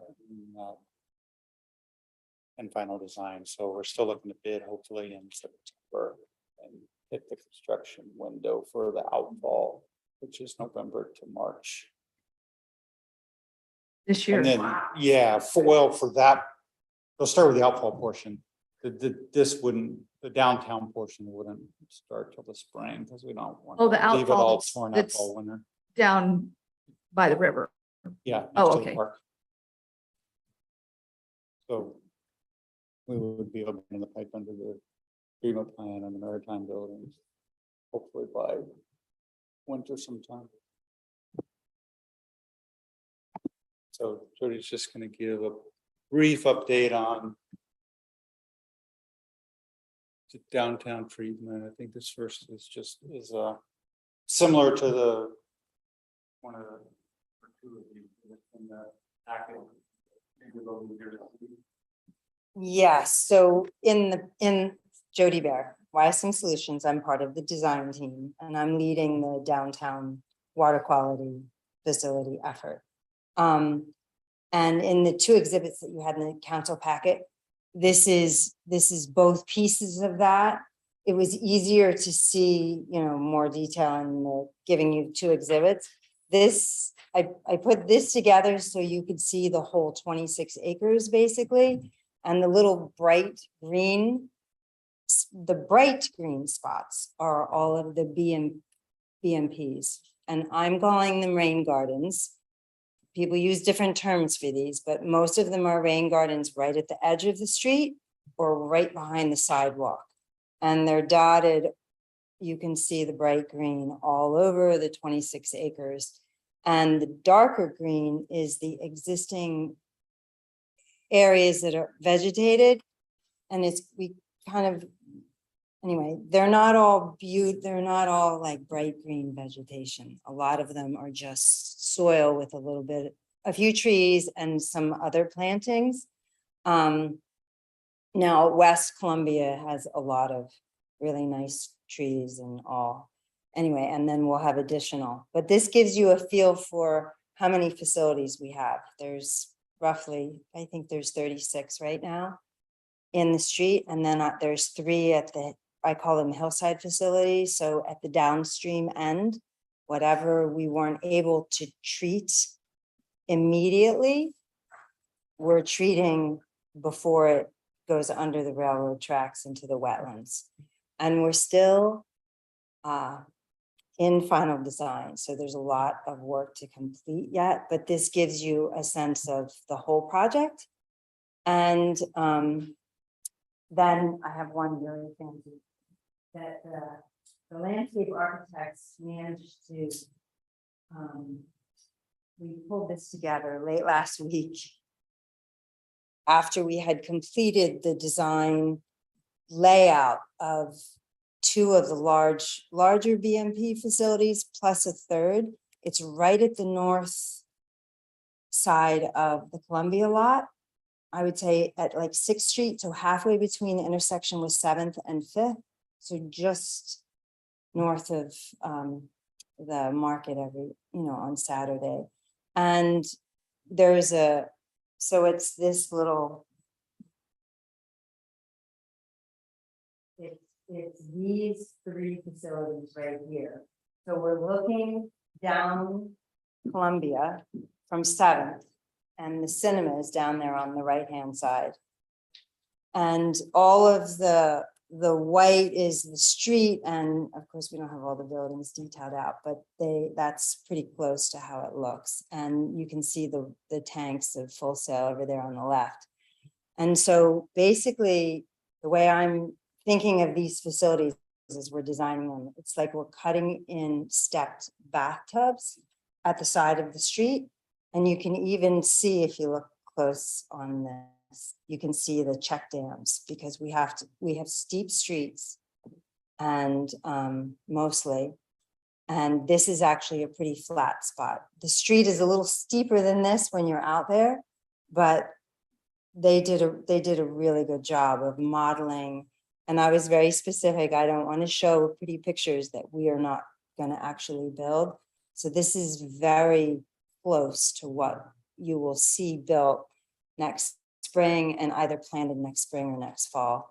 Then it'll take a few years until the vegetation is this full, but these are all native plants, and they did a really nice job of showing the actual plants.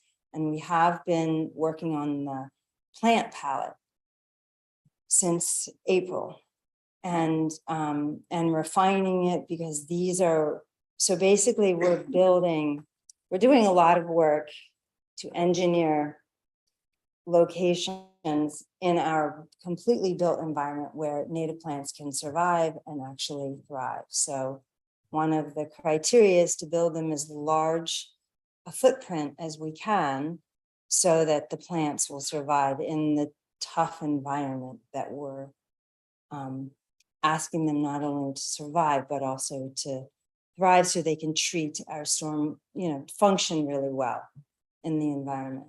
So it's a little white on this. It's better on the, maybe what you guys see on your, no, yeah, it's a little bit whited out. So it depends on, yeah, which one you look at. But anyway, you guys, this is to give you a feel for what we're doing.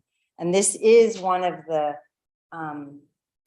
larger facilities in general. Like we have they're kind of 2 twins across from each other. And then there's another one like on the far right of the screen. That's at the north side of the parking lot. So the parking lot is tricky. It's a very large surface area. So we need a lot of surface area of rain garden to actually treat that. And we have a few other well, it's all kind of tricky, but we have some roofs that I mentioned last time that we can't get to that water before it's down in the pipes. And so I can't treat it if I can't bring it to the surface. So the Big 7 building, yeah, you guys know which one, the Port Own Big 7 building, the Gorgenet's in, the Walkoma building. So these are right at the hillside or at the bottom of the hillside, and then the Union building. So those 3 buildings, I have to work with DEQ and get the permit, I have to do extra treatment in other places. So anyway, yeah, all these things that we have to work through. Anyway, so yeah, that's our update. Oh, and one other thing, last week I met with 2 adjacent property owners. So at 8th and Columbia, so the work that we're doing, primarily with a few exceptions, is all in the public right of way. So the city, can do whatever they want theoretically in the public right of way. But I've been down there a lot, and I've talked to a lot of different people, and one of them asked me, and so we set up a meeting, and I think we'll do more of this with all of the adjacent property owners. So just to answer all of their questions, and I could, by meeting them on site, I can explain to them, even without these pictures, what we're going to be building, so they have a good sense of it. And then in this way, we have our partners before we've even got our contractor hired. So, they've got someone to contact who they can ask questions of, and then I can make sure they understand what we're building. And, when construction's going on, everybody has to be patient. So I can start kind of building that up before we even start excavating on the street. Yes, Jody, you said the Union Building, so that's Jackie and Pasquale's, correct? yeah, And I know that they have planters, at least on some of the current apartments that they build right, like up on the roof. on the roof. So, I mean, would those count, or So in the future, would any of those? yeah, they weren't designed to, so they had planters on the roof, but I talked to Pasquale about this, but they weren't designed to do the kind of treatment that we're required to do, Oh, okay. right? They're nice. They look good, but Yes. okay. Yes. I just wondered. Yeah, now there is a couple of planters. I haven't got these all figured out yet, but there's a couple of planters that we're gonna, like actual planters for downspouts. Mhm. I'm gonna try to do on the north side of the Full Sail building down there on Industrial. As those are some pretty big roofs. But in the future, what we want to be doing is having all the roofs should be going into stormwater planters. So planters on the side of the buildings, or vegetated roofs, or something like this. This is what LID is, and you treat it as soon as the water is captured, you get it into lots of small treatment facilities, and it's easy. It's easy when you do it that way. The way we're doing it after it's all built is a lot more challenging. Right? Any other questions? Two very different ones, but this picture is super helpful just to see, and I guess for my own interest, like how deep are the planters from the sidewalk? Planter isn't the so word, but how there- deep is the rain garden? So I can kind of paint a picture as we design it. So think of it, a street on a steeper grade, so maybe 8% or something like. Anyway, a steeper grade on one of our streets. So the curb that's along the rain garden will just be 6 inches tall. And then the rain garden steps below that. So at the very beginning where we have the curb cut, that will set the elevation of the water surface. And then I'll have a check dam, and it'll drop down, and then it'll keep on doing that depending on how steep the street is. Maybe we'll have 3 of these bays, and it will step like this. So what happens is the rain garden at the backside, it gets tall where I have the right after it drops over the check dam, it gets kind of tall. So it depends. It can be, I think we have like 14 inches max on the backside where it drops, and on some really steep ones. So anyway, and then we have to have more check dams if it gets, so around the foot is my maximum drop to the water surface. And then we have to build the walls deep enough to hold the soil in there for the vegetation, but we'll just have walls to basically contain it. On most of Columbia, we're expecting we'll be able to infiltrate. So then it'll infiltrate, below there. Yeah, so we're in the process. Okay, thank you. And each location is different. So it's a little tricky. Fair. And then we got some updated parking removal estimates, and I couldn't remember, how does that compare to the ranges we saw? They're slightly less. Okay. So the original numbers were 27 maximum stalls with 11 metered stalls. And at the moment I have 25 stalls with 10 that are metered.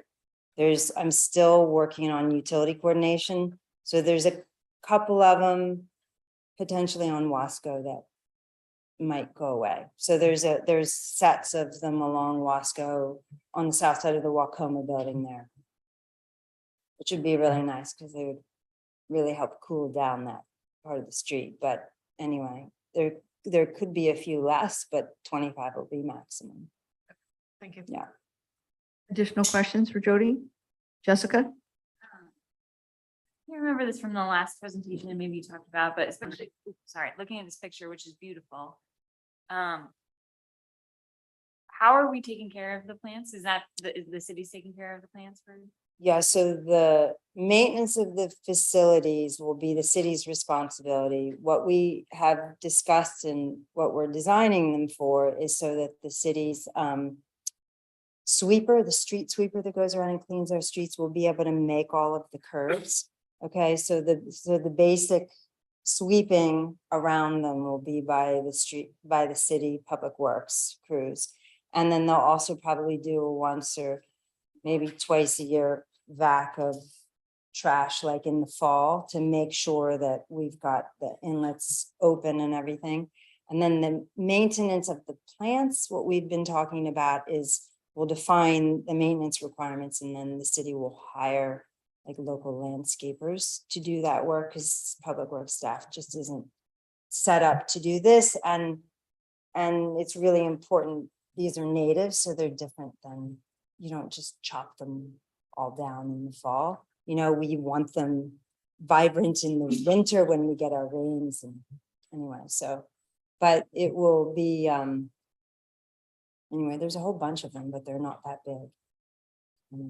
Another thing I was trying to remember was how much outreach to all the, and you talked a little bit about some of to the neighboring property owners. Yeah. I'm just thinking like, you know, if all of a sudden this happens downtown, a lot of people are gonna freak out. Yeah, so we have to, so a lot of the businesses I've already been in contact with, because we were doing testing down there, soils testing and all. And so I've already talked to most of them, like Full Sail, Gorge Net, anyway, the bigger ones, industrial as well. Now, like the cinema, Hood River Cinemas, I haven't talked to them yet. And I need to do that as soon as I have enough design information and I have a little bit of time. But so probably when we're at that phase, when we've got the plans pretty much done and they're in review, then I'll be reaching out to the rest of the people. And I did send everyone from me, you know, through the project, a letter last fall, which I think that was included in the March packet. But when I've talked to people, they missed the letter because there's so many letters and things that they get. So the nice thing about the two property owners I met, they asked a lot of really, really good questions. So it helps me because then I can put out another letter with all the answers to those questions to everyone, and then invite them to contact me again. And I can do that with the commercial as well as the residential. So, and we might even do, it's like some things, educating the community about what we're doing is a really big part of changing the way we're living as humans on planet Earth. And so this is a great like opportunity to use what we're developing anyway for design as part of that with just a little bit more effort.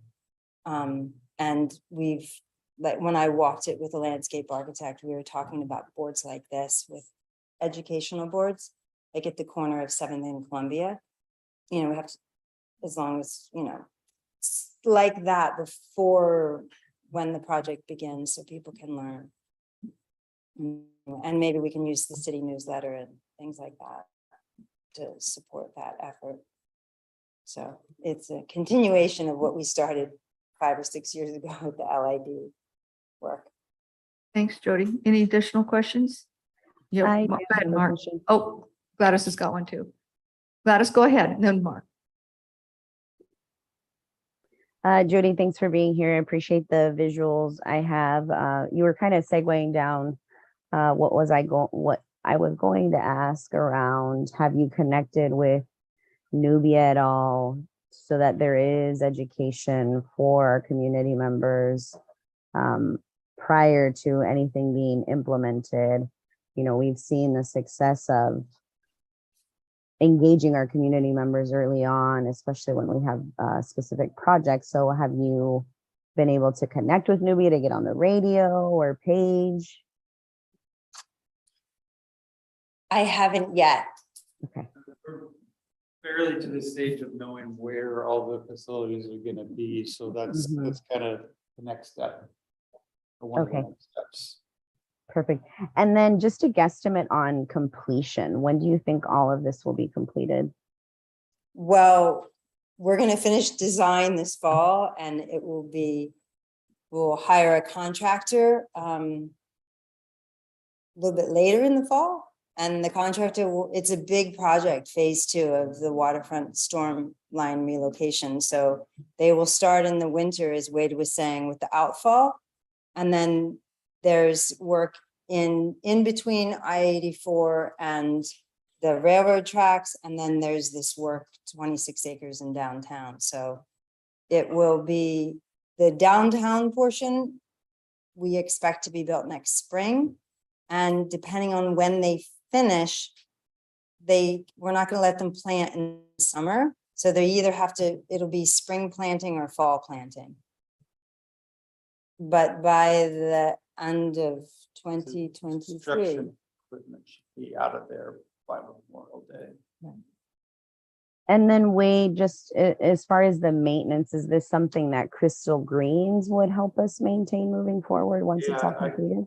I think that could easily be amended into their contract. Perfect. Thank you. Those are all my questions. Go ahead, Mark. Yeah, my question was schedule related as well. So if we're doing some March to May 23 for some of them and then following winter for the rest, or all in, seems aggressive, but go team.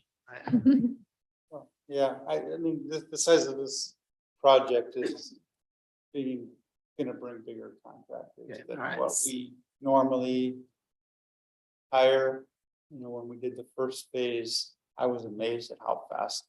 Cool. This team All the knocked power out. to you. I would make a Rand Road joke, but I'm gonna not even. Any additional questions? Eric? Jody, I guess just a comment, I can tell your passion is coming through in this project. Yeah. It's just, so keep it up. And the only feedback I have is a few comments I've gotten about this, it's been confusion that there's more of this on Cascade than there is. So just someone mentioned communicating the community, we're not consuming maybe any parking spaces at all on Cascade. So I think just helping the community understand this is really the lower part of the city and that it's not the higher part. I've gotten people talking with that. I said, no, this is just mostly the lower part. So I say that only just to share that that's what somebody said to me, but there's just a little bit of community confusion about that. Because it just touches a little bit, people think it's the street. Yeah, because we talk about the limits, Cascade and 10th to 3rd and Industrial or whatever, but it just so happens there's one facility on Cascade. Yeah, and we haven't done a mass, as far as I know, there's been no mass communication about this. I just got the addresses of all of the properties included, and I can't remember. I'm sure I got the addresses along the north side of Cascade there as well, but. I think people jumping to conclusions about lots of parking. That Yeah. really is. Right.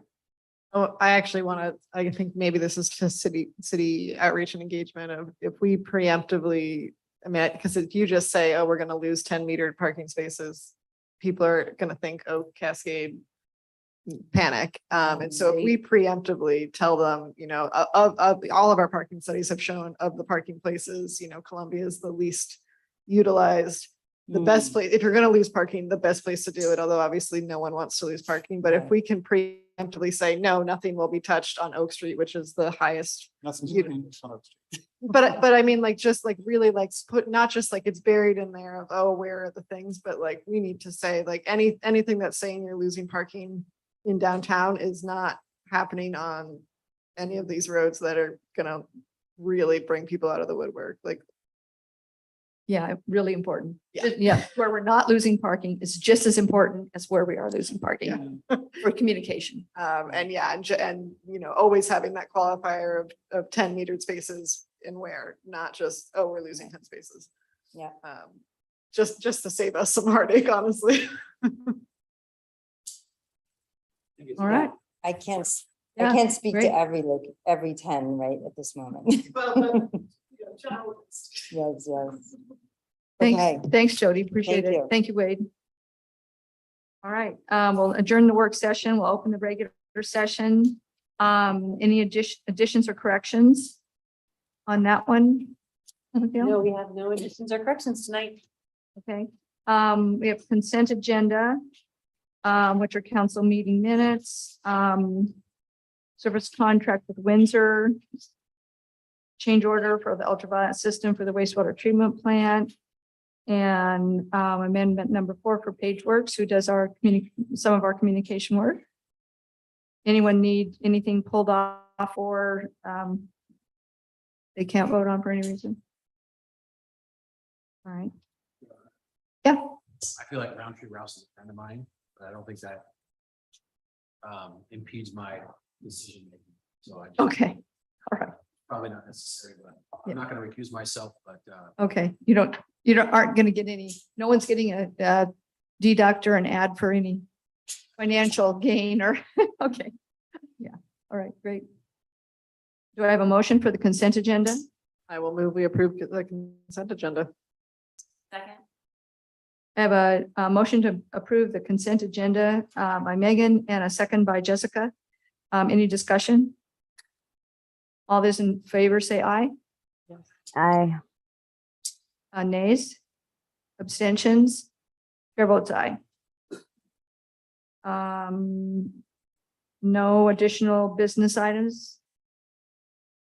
Okay, mayor call. I'm going to the Oregon Mayors Association meeting on Thursday, Friday, Saturday in Newport.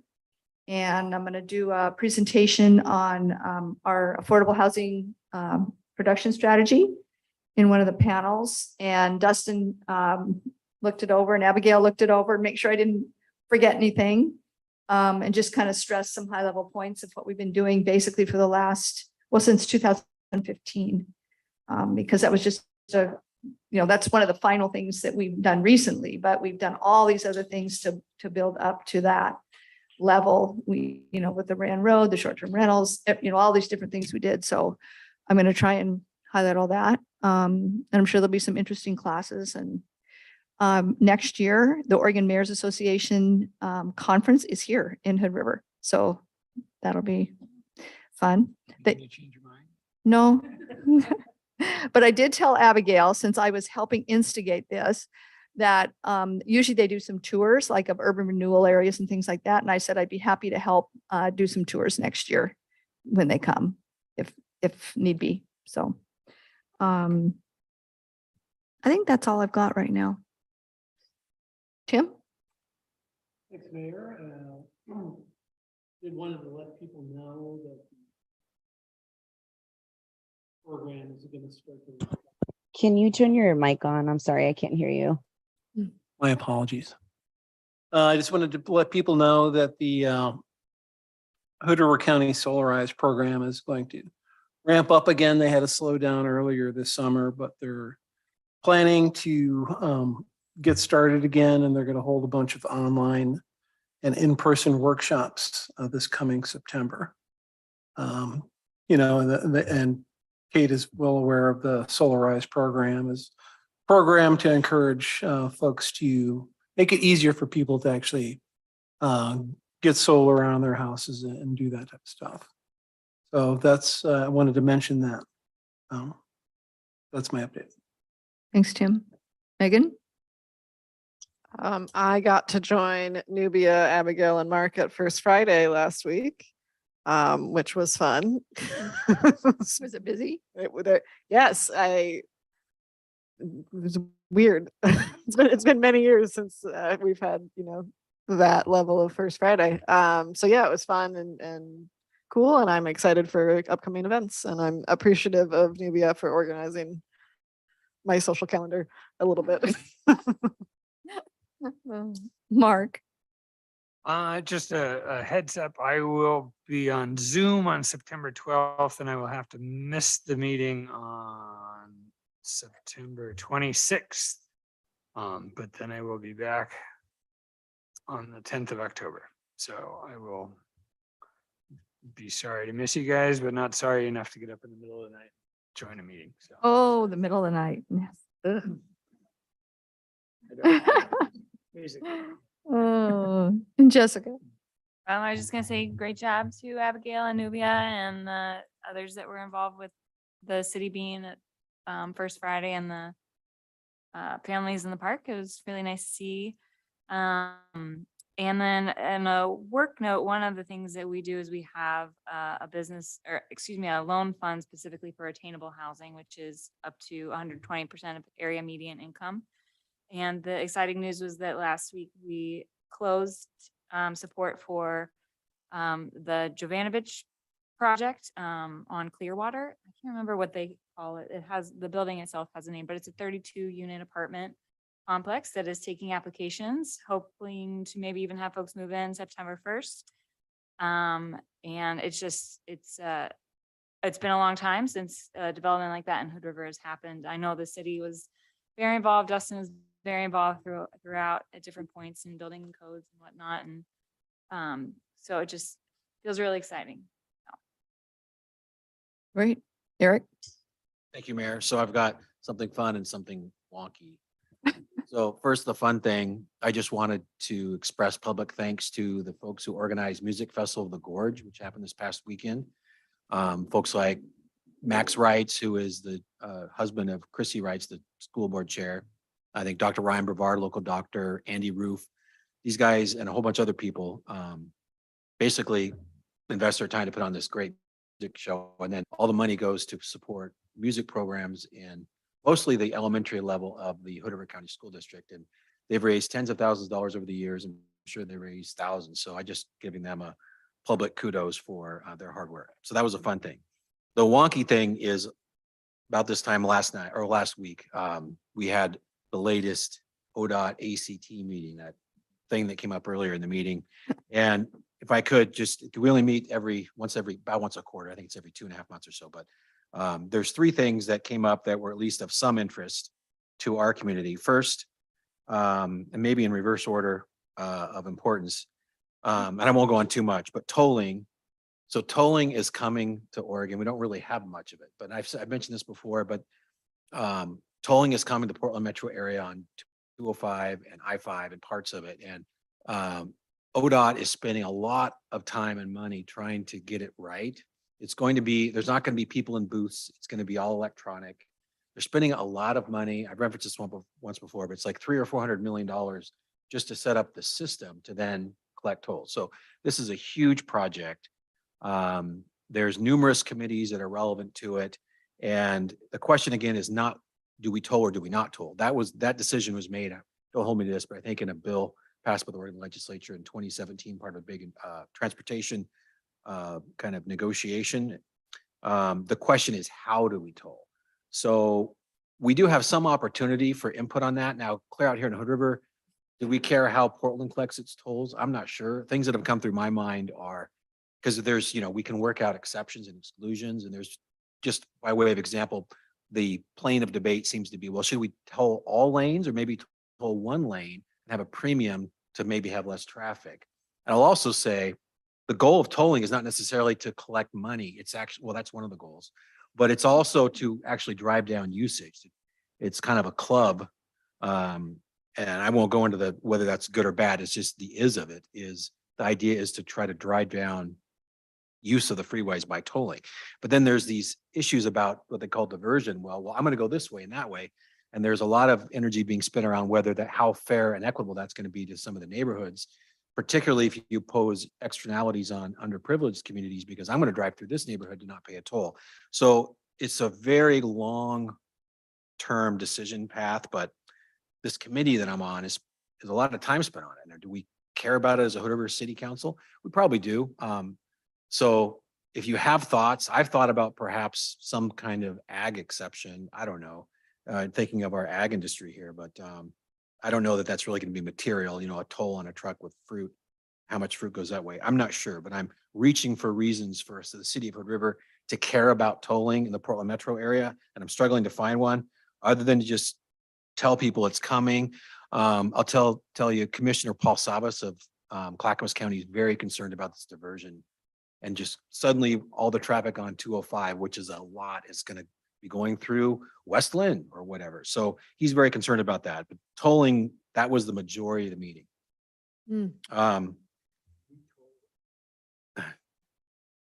We? Anything is city? possible.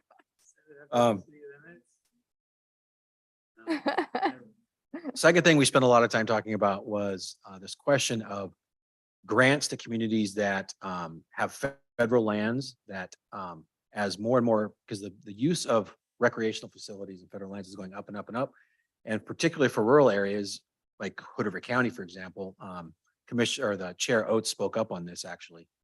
We're having to spend more on our sheriff and our public search and rescue because more and more people are coming in. So there's going to be a grant program to help supplement local budgets for that. Now, the city of Hood River probably doesn't have a lot of concern there, but the county of Hood River does. And Chair Oates is very vocal about trying to get some of those grant dollars to help supplement things like search and rescue for continuing access to the federal lands in our county that Where they're getting flap grants right now, federal land.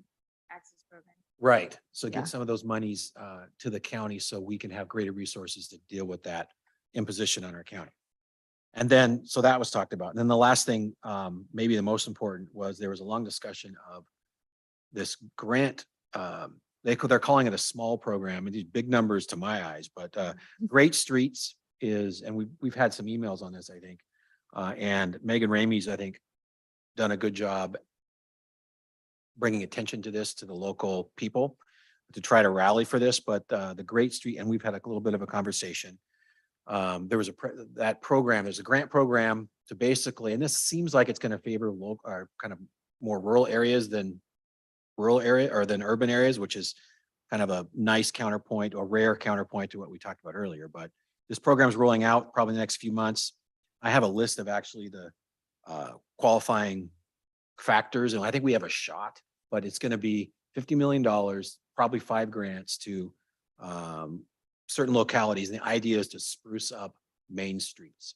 And the thought is, well, maybe we can use some of this, if we can apply for this to help with the heights, might work out. But there's like 15 factors and everything. So I do know that Cascade Locks is sounds like they're going to shoot for it because Wanapa has some problems, and we mentioned the STIP funding uncertainties. They were actually close to getting a grant and they fell below the line, so they didn't get the money they needed. So we might be competing a little bit with Cascade Locks, but I guess I'm probably going on too much. The point is that there is this Great Street program grant that's coming out. We have a shot at it as a city, and we're already talking about taking a run at it. But 5 grants for $10 million each. We could get one. We only need one. It would help immensely with the heights. Eric, please get us 5. There you go. Thanks for the update, Eric, on that. That's a lot of information. Gladys? Yeah, thank you, Councilor Haney. That was a great update. I just wanted to express my thanks and appreciation for those that attended Families in the Park, and to our staff and my peers that were present at First Friday. It really does warm my heart to see that, events are taking place again and that we're slowly coming together again. So I appreciate everyone's time. And I am ready to drive back home. I've been people watching for the last, hour and a half or however long we've been in this meeting. So I'm traveling, so that's why I wasn't at today's meeting, but I will be present at the next one. Thank you all. All right, we'll let you get on the road, Gladys. Thanks for Thank joining you. in by phone. Yes, thank right. you all. Okay, we're adjourned. All right. It might be early. Yeah.